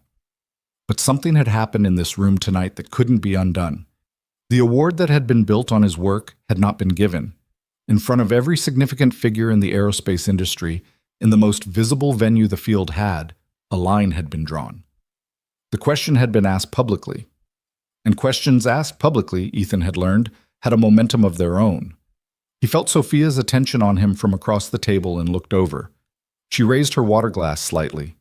Not a toast, not a celebration, just an acknowledgement, something between recognition and respect. He nodded once. Across the room, Brandon Pierce had gone very still. Babbitt. The post-event lobby was the kind of controlled chaos that follows any public disruption at a formal gathering. Clusters of people talking with the animated focus of those who have witnessed something and are trying to figure out what it means. Ethan stayed close to Sophia's perimeter, not because he needed protection, but because navigating a room full of aerospace executives he'd never met, the night his name had been implicitly put into contention for a major industry award, was the kind of social situation for which his specific life had not prepared him. He was standing near the bar with Carol Reyes, who had the gift of making silence comfortable, when he felt a hand on his arm. He turned. Brandon Pierce was standing 2 feet away. He was alone. No attorneys, no assistants. His face had the particular quality of someone who had burned through several different expressions in the last hour and arrived at something rawer than any of them. He looked, Ethan thought, genuinely tired. Not the performed tiredness of someone seeking sympathy, but the real kind. The kind that lives in the eyes and can't be managed. "Ethan," Brandon said. Carol Reyes had gone still beside him. Ethan felt her attention like a change in temperature. "Brandon," Ethan said. An infinite number of things could have come next. 6 years of absence, 6 years of silence, 6 years of the particular damage that a betrayal does when you never get to speak it to the person who committed it. All of that was compressed into the 2 feet of space between them. Brandon looked at him for a moment. I've been watching for you since you came in. I know. I didn't think you'd come. Sophia invited me. Something moved across Brandon's face at that. Not quite pain, but adjacent to it. The recognition that the person who had exposed him had done so from a position of complete legitimacy, and that there was no conspiracy to point to, no bad faith actor to blame, just a woman who read a footnote and followed it to the truth. I want you to know, he started. Don't, Ethan said. Ethan, I need to. I said don't. He kept his voice low. This was not a conversation he wanted the room to have access to. Not here, not tonight. Brandon stopped. He looked at Ethan with an expression that was asking for something. Absolution, maybe, or at least a door. Some gesture that would make the next part of this manageable. Ethan couldn't give him that. He didn't have it to give. My attorney will handle everything that needs to be handled, Ethan said. If you want to make something right, talk to Diane Eng. That's what I have for you. Brandon held his gaze for another few seconds. Then he nodded, a slow single nod that looked like someone accepting a wait, and turned and walked away through the lobby, not back toward his table, but toward the exit. His attorneys caught up with him near the door, falling into step beside him, and they disappeared through the glass doors into the Manhattan night. Carol exhaled beside Ethan. That was handled well, she said quietly. I just didn't want to yell at him in a ballroom. That counts. He found Sophia 10 minutes later near the coat check, collecting her things. She looked at him and read something in his face. He talked to you. Briefly. What did he say? He wanted to say something. I told him to talk to Diane. She studied him for a moment. How do you feel? It was the second time she'd asked him that. Actually asked. The way people sometimes don't. The way he'd learned not to expect. He thought about the question honestly, standing in the lobby of the Meridian Grand in his custody mediation blazer, 12 miles from the hangar, 40 miles from Noah, on the night that the first real public accounting had begun. Like I didn't realize how heavy it was until just now, he said. Not all of it, but some of it. She nodded. She looked like she understood that specifically, like she had some version of that weight in her own history. Come on, she said. I'll get you a cab to Penn Station. They went out into the cold air together, into the noise of midtown Manhattan at 10 o'clock on a Thursday night. The streets wet from rain that had come and gone while they were inside. The lights of the city reflecting off everything in the particular way that made New York look, occasionally, like a place where things could actually be resolved. Ethan didn't say much on the walk to the street. Sophia didn't push. She was good at that, at knowing when silence was more useful than conversation, which was rarer than it should have been in people with her kind of energy. A cab pulled up and she opened the door. Diane's filing the full evidentiary package with the USPTO on Monday, she said. The Cortez documentation changes the timeline significantly. I think we might see a preliminary determination faster than the 60 to 90-day estimate. Okay? And the Foundation has confirmed that their independent panel will present its findings publicly. Whatever they determine, they're going to say it out loud. Okay, he said again. He got into the cab and looked back at her through the open door. She was standing on the curb in the cold, her coat collar up, looking back at him with the particular expression she sometimes had, the one he'd been learning to read, the one that sat somewhere between professional and something that hadn't been named yet. Sophia. Yes. Why aerospace? Why is this your industry? She blinked, not thrown by the question, just recalibrating to the shift. My father was a cargo pilot. I spent my childhood in small airports. A pause. Why do you fix planes instead of building them? I like the part where something was broken and then it isn't. He held her gaze. And I'm good at finding what everyone else missed. She looked at him for a beat. Yes, she said, you are. He pulled the door closed. The cab moved into traffic. He watched her through the rear window, standing on the curb, not moving, watching the cab until it turned the corner.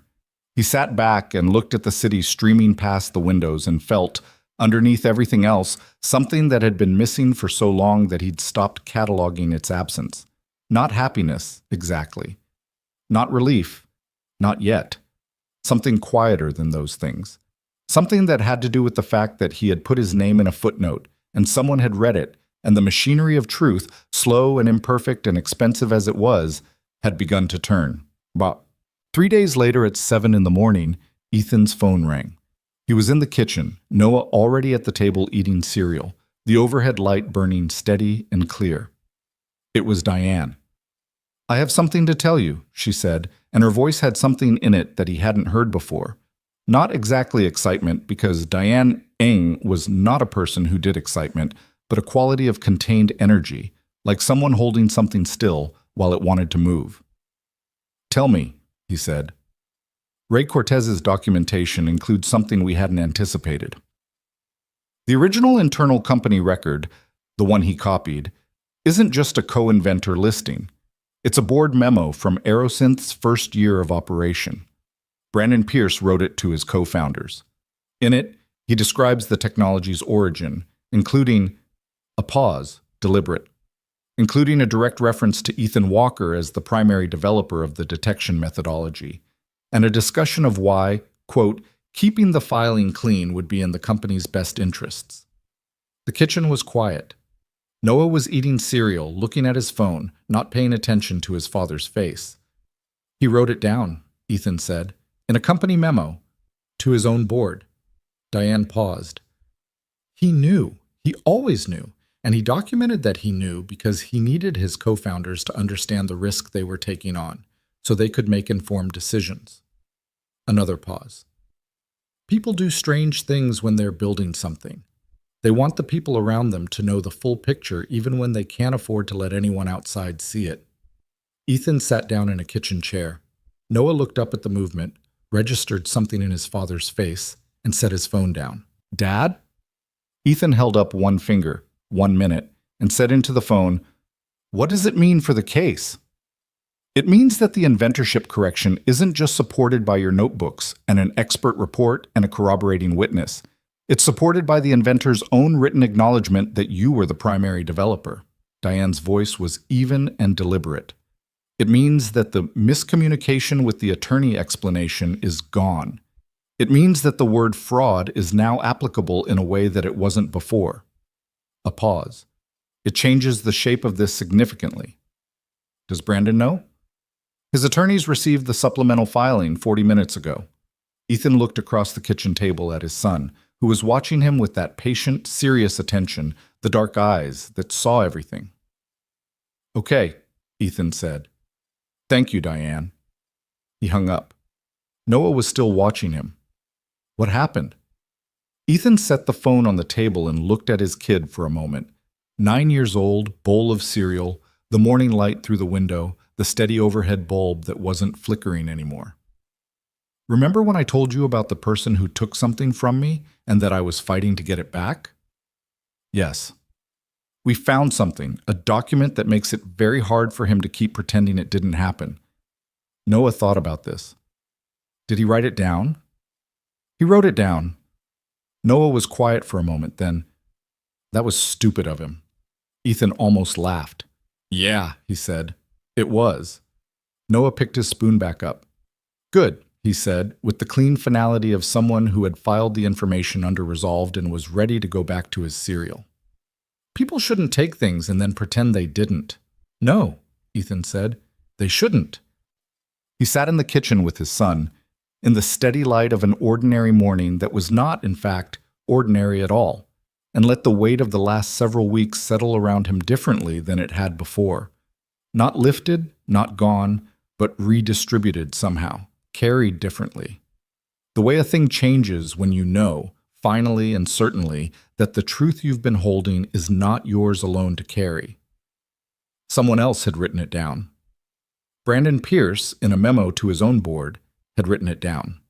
And that piece of paper, that 7-year-old document in Ray Cortez's filing cabinet, had just made everything that came next not a question of if, but a question of when. Ethan got up and poured himself more coffee. Outside, the morning was cold and clear, and somewhere across the state, in a glass office building that was about to have a very difficult week, the clock on everything Brandon Pierce had built on someone else's foundation was running down. The board memo changed everything, and it changed it faster than anyone had predicted. Diane had said 60 to 90 days for a preliminary USPTO determination. What happened instead was that Brandon Pierce's legal team, faced with a document written in their own client's hand that described Ethan Walker as the primary developer of the core methodology, stopped fighting the inventorship correction and started negotiating the terms of it. The shift happened within 72 hours of the supplemental filing. Ethan learned about it on a Tuesday afternoon when Diane called him in the middle of a routine oil change on a Cessna 182, her voice carrying that same contained energy he'd heard the morning of the Cortez revelation.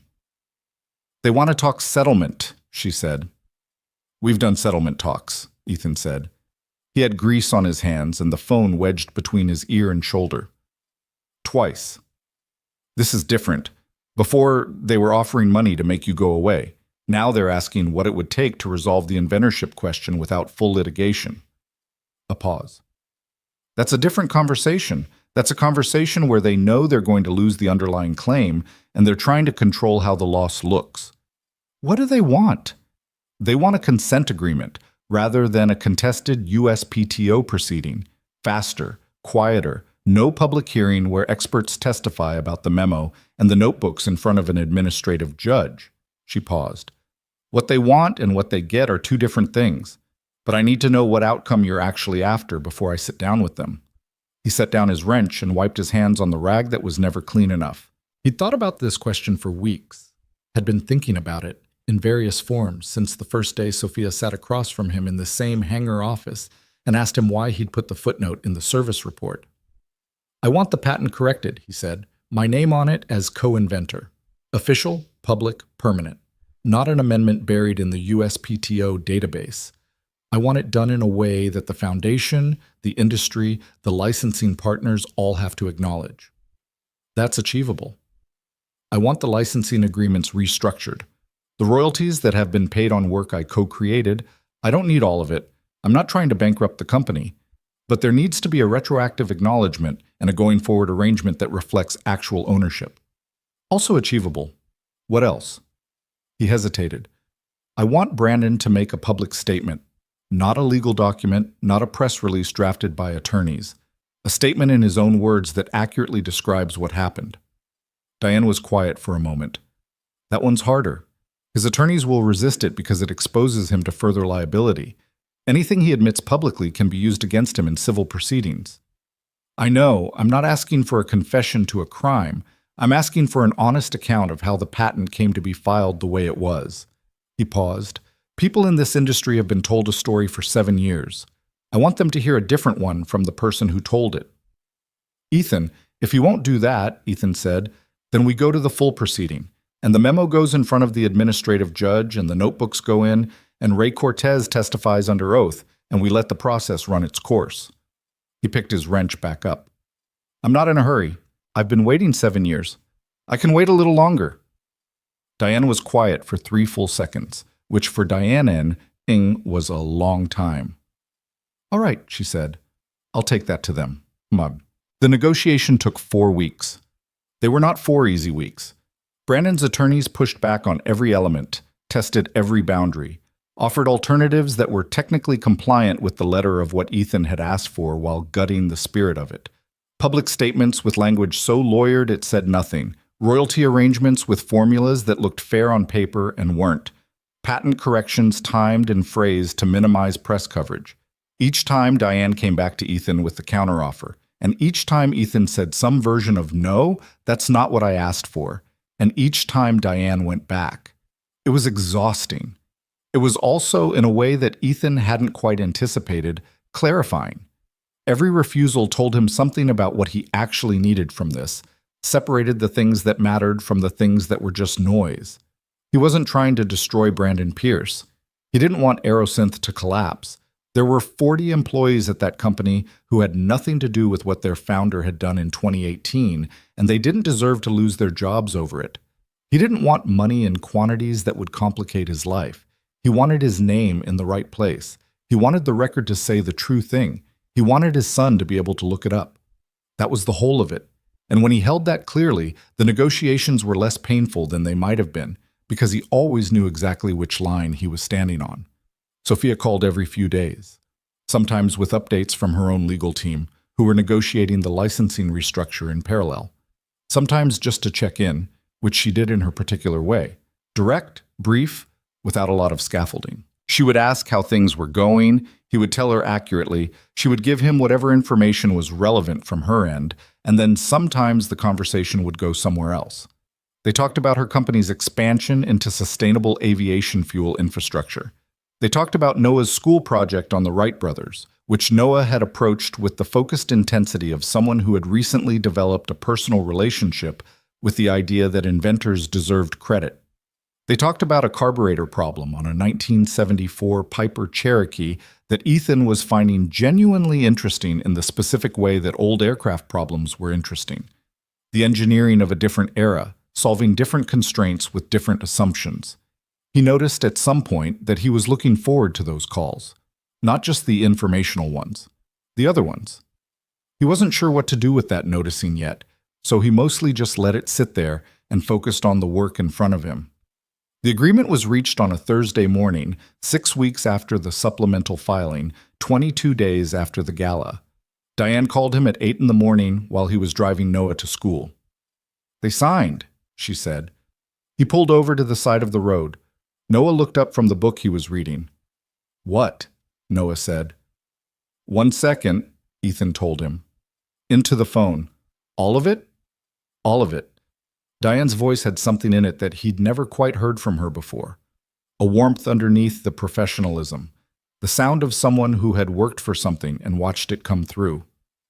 "The patent correction is being filed today as a consent agreement. Your name goes on as co-inventor. The USPTO will publish the correction in the official record within 30 days. The Foundation has been notified and will update their documentation accordingly." The statement? Brandon is making a public statement tomorrow. His attorneys negotiated the language, but the substance is there. He acknowledges that the detection methodology was co-developed, that the patent filing omitted your name due to decisions he made, and that the omission was wrong. A pause. It's not everything you might have wanted to hear from him, but it's said in public under his name, and it can't be walked back. Ethan sat in his truck on the side of the road with the engine running and Noah watching him from the passenger seat with that serious, patient attention. "The royalty arrangement?" he asked. "Restructured. Retroactive acknowledgement in the form of a lump settlement. I won't say the number on the phone, we'll talk about it later, but it's fair. Going forward, you'll receive a co-inventor's share of licensing revenues from all active agreements, including Bennett Aerospace Holdings." A pause. Sophia's team was very firm on that last part. "I bet they were," he said. "Ethan." Diane's voice settled into something quieter. "It's done. Not perfect. These things never are. But done."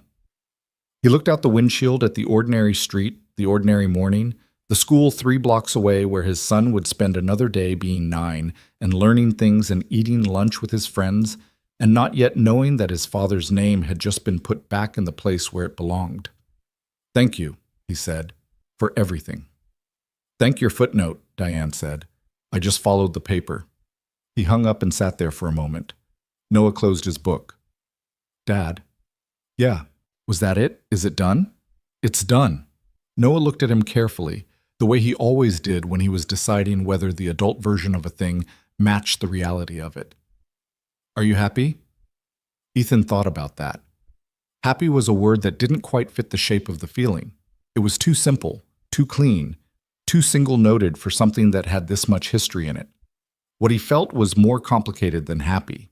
It was the feeling of a man who had been carrying a stone in his chest for 7 years and had just set it down and was now noticing how much his body had adapted to the weight, how strange it felt to stand without it, how it would take some time to learn to move differently. "Yeah," he said. "I think so, yeah." Noah nodded once, decisively, like a matter had been voted on, and the motion had passed. He picked his book back up. "Good. Now can we go? I don't want to be late." Ethan laughed, a real one, sudden and unguarded, and pulled back onto the road. Okay.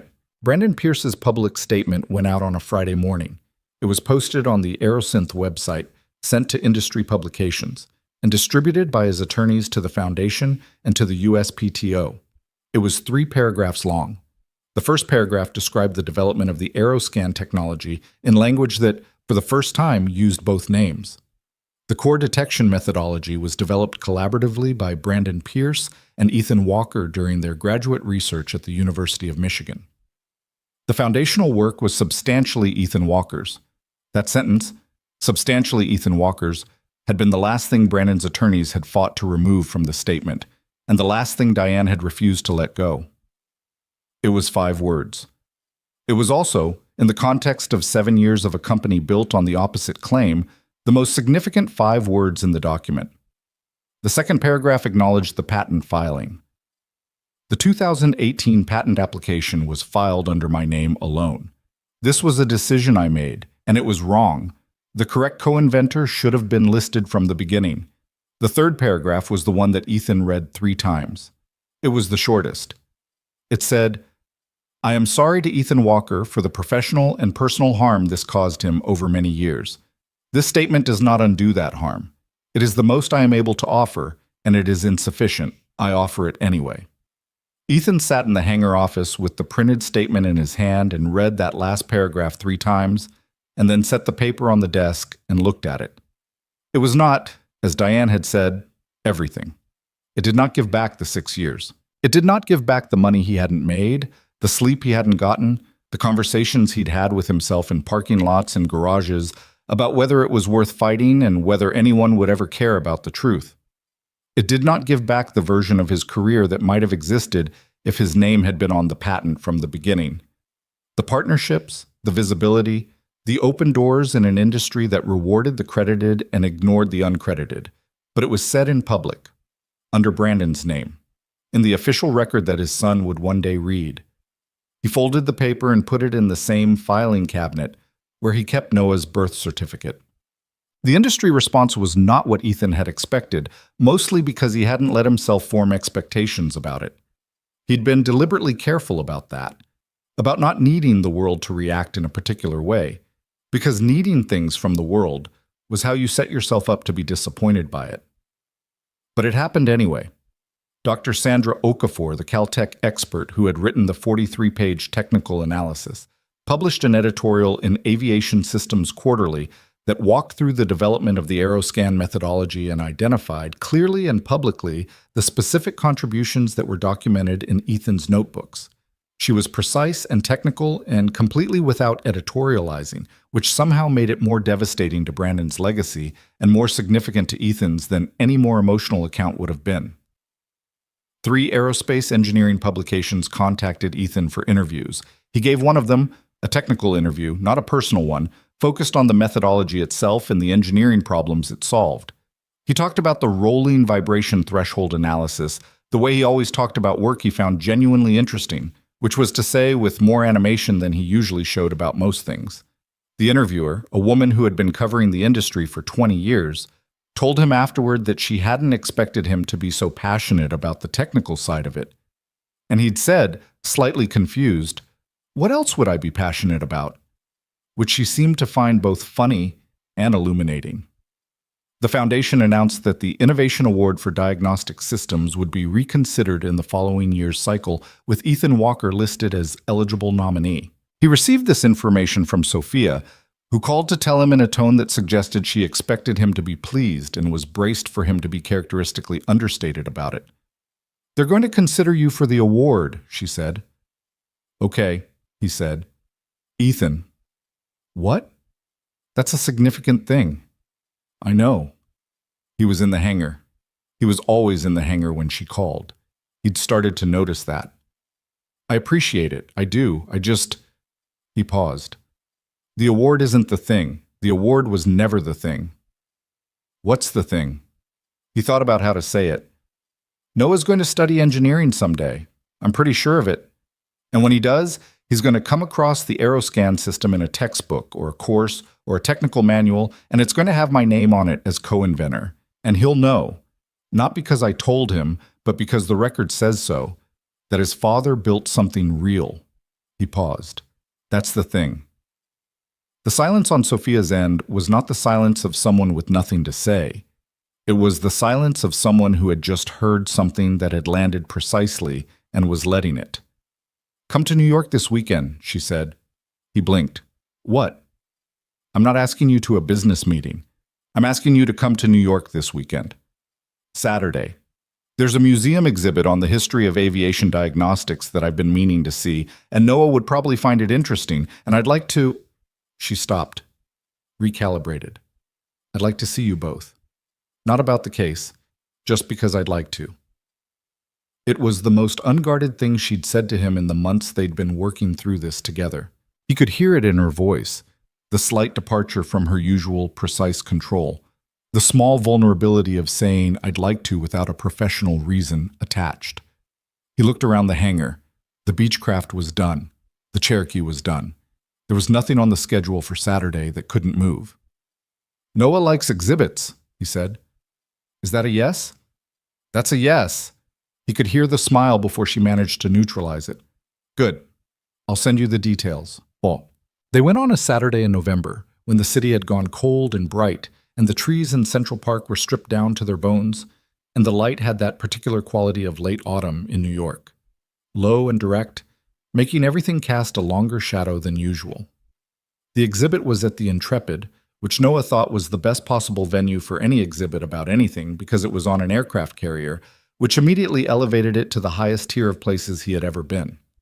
He walked through the entrance with his hands in his pockets and his head going in 3 directions at once, trying to look at the carrier's deck and the exhibit entrance and the Hudson River all simultaneously.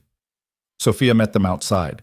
She was in a heavy coat and flat boots, hair down, looking different from either version of herself that Ethan had known. Not the tarmac CEO, not the hotel room investigator, just a person on a Saturday morning in November. She looked, he thought, more comfortable than he'd seen her, like she'd set something down too. She shook Noah's hand with the same directness she brought to everything, and Noah, to Ethan's mild amazement, shook it back with equal seriousness. "You're the Gulf Stream lady," Noah said. "I am," Sophia said. "You're the son who told your father to charge more." Noah looked at his father. "You told her that?" "She told me," Ethan said. "It was good advice," Sophia said. "I stand by it." Noah appeared to decide that this woman was acceptable. He turned back toward the exhibit entrance. "Can we go in?" They went in. The exhibit was comprehensive. The full arc of aviation diagnostic technology, from the earliest mechanical fault detection systems to modern computerized monitoring, the problems engineers had been solving across a century of making machines that flew and needed to be kept flying. Ethan moved through it the way he moved through anything related to engineering, unhurried, reading everything, occasionally stopping to look at something for longer than necessary because he found it genuinely interesting. Sophia kept pace with him. Noah ran slightly ahead and then came back to report on things he'd found.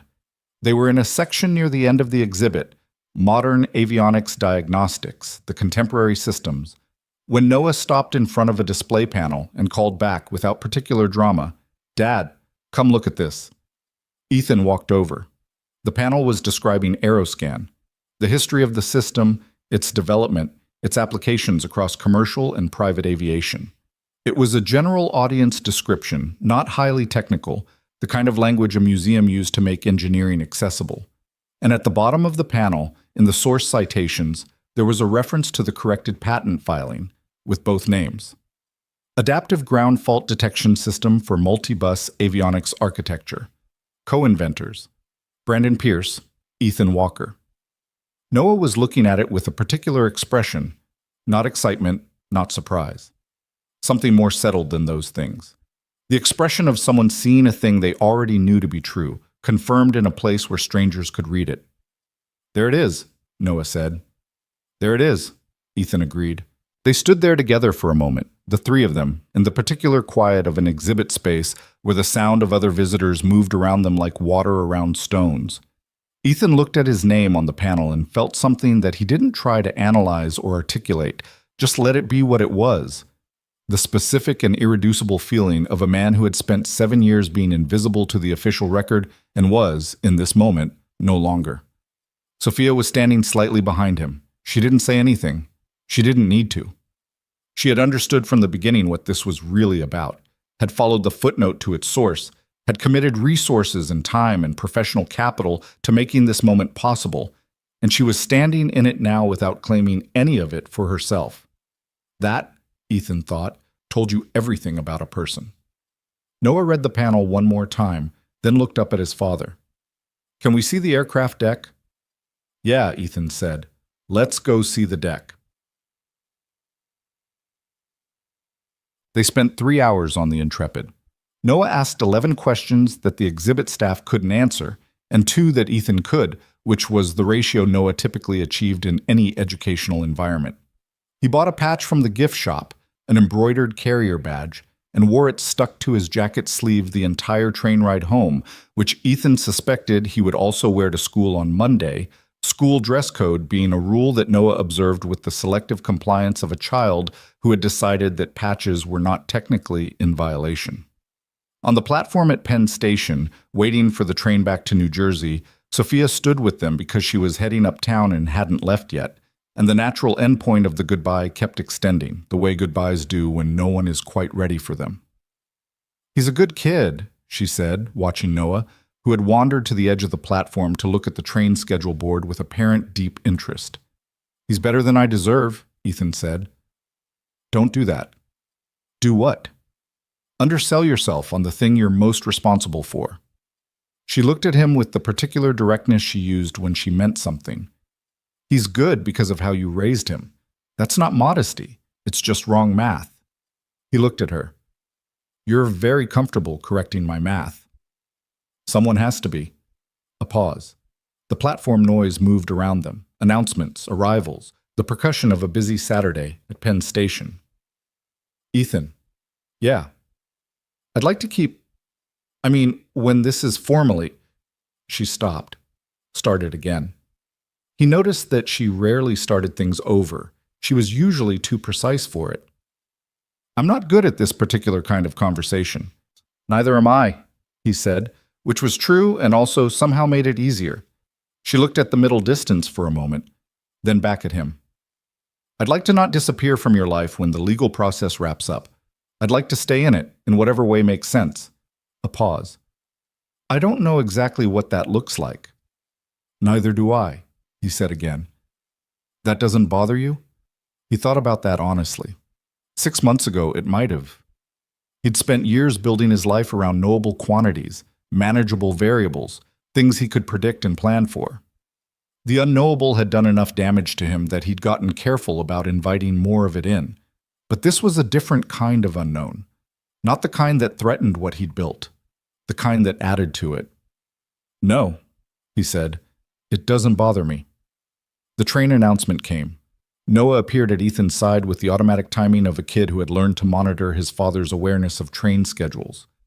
Sophia looked at Noah. "It was good to meet you. Officially." "You too," Noah said. He thought for a second. "My dad talks about you." "Noah?" Ethan said. "What?" "He does."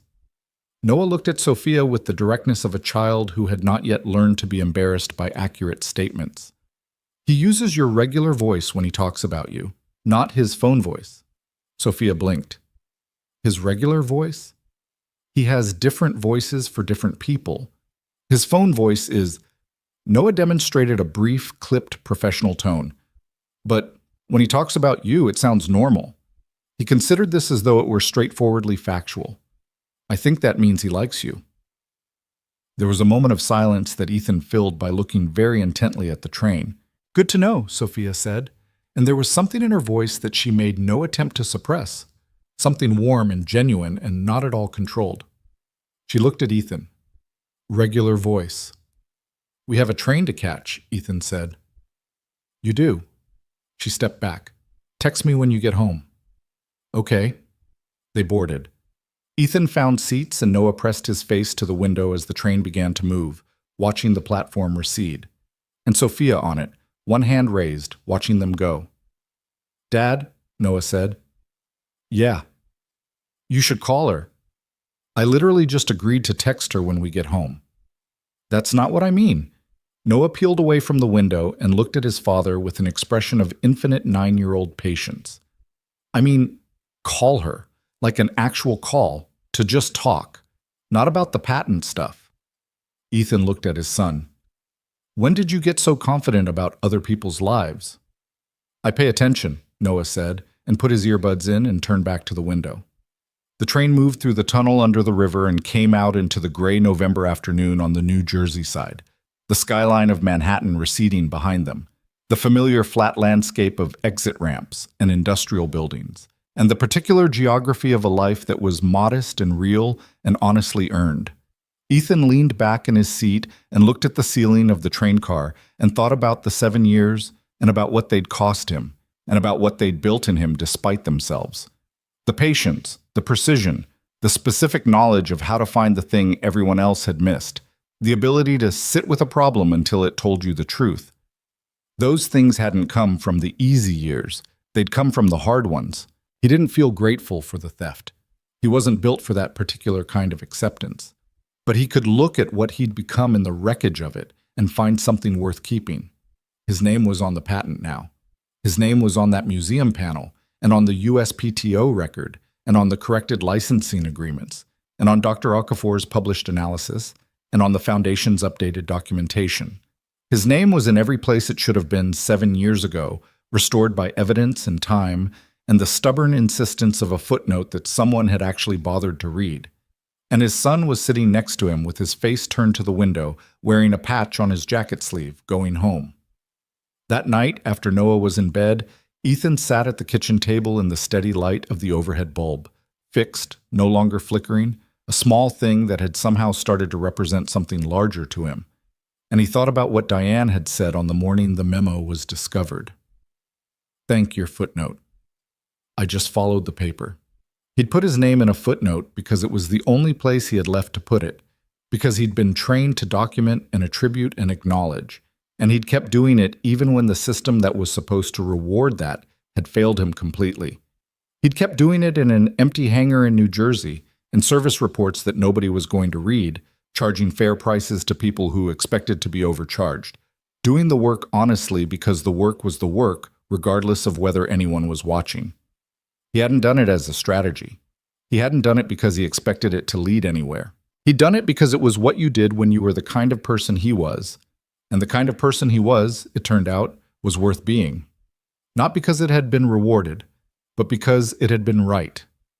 That was the thing about integrity that nobody advertised, because it was a genuinely hard sell. It didn't protect you. It didn't prevent the theft or stop the friend from signing the paperwork wrong, or keep the years from passing while you worked in a hangar that nobody famous had ever heard of. Integrity didn't do any of those things. What it did was leave a trail of notebooks and time-stamped emails and accurate service reports and footnotes in the right places, the accumulated evidence of a person who had behaved honestly even when the world gave him no particular reason to. And sometimes, not always, not reliably, not with any guarantee, someone followed the trail. He picked up his phone and scrolled to Sophia's name. It was late. She was probably working on. She always seemed to be working. The specific occupational hazard of a person who had built something from nothing and hadn't quite figured out how to stop running yet. He knew that about her now. He also knew she kept coffee in her hotel rooms at 10 p.m. and read service reports at night and asked uncomfortable questions because the answers mattered to her, and that she drove herself to meetings rather than sending drivers when she wanted to actually think about what she was walking into. He knew she kept her word. He knew she was better at sitting in silence than most people he'd met. He knew she'd stood on a curb in Midtown Manhattan and watched his cab until it turned the corner. He sent her a text. Home safe. Noah wore the patch on the train. Her reply came back in under a minute. Of course he did. Good night, Ethan. He set the phone on the table and looked at the kitchen.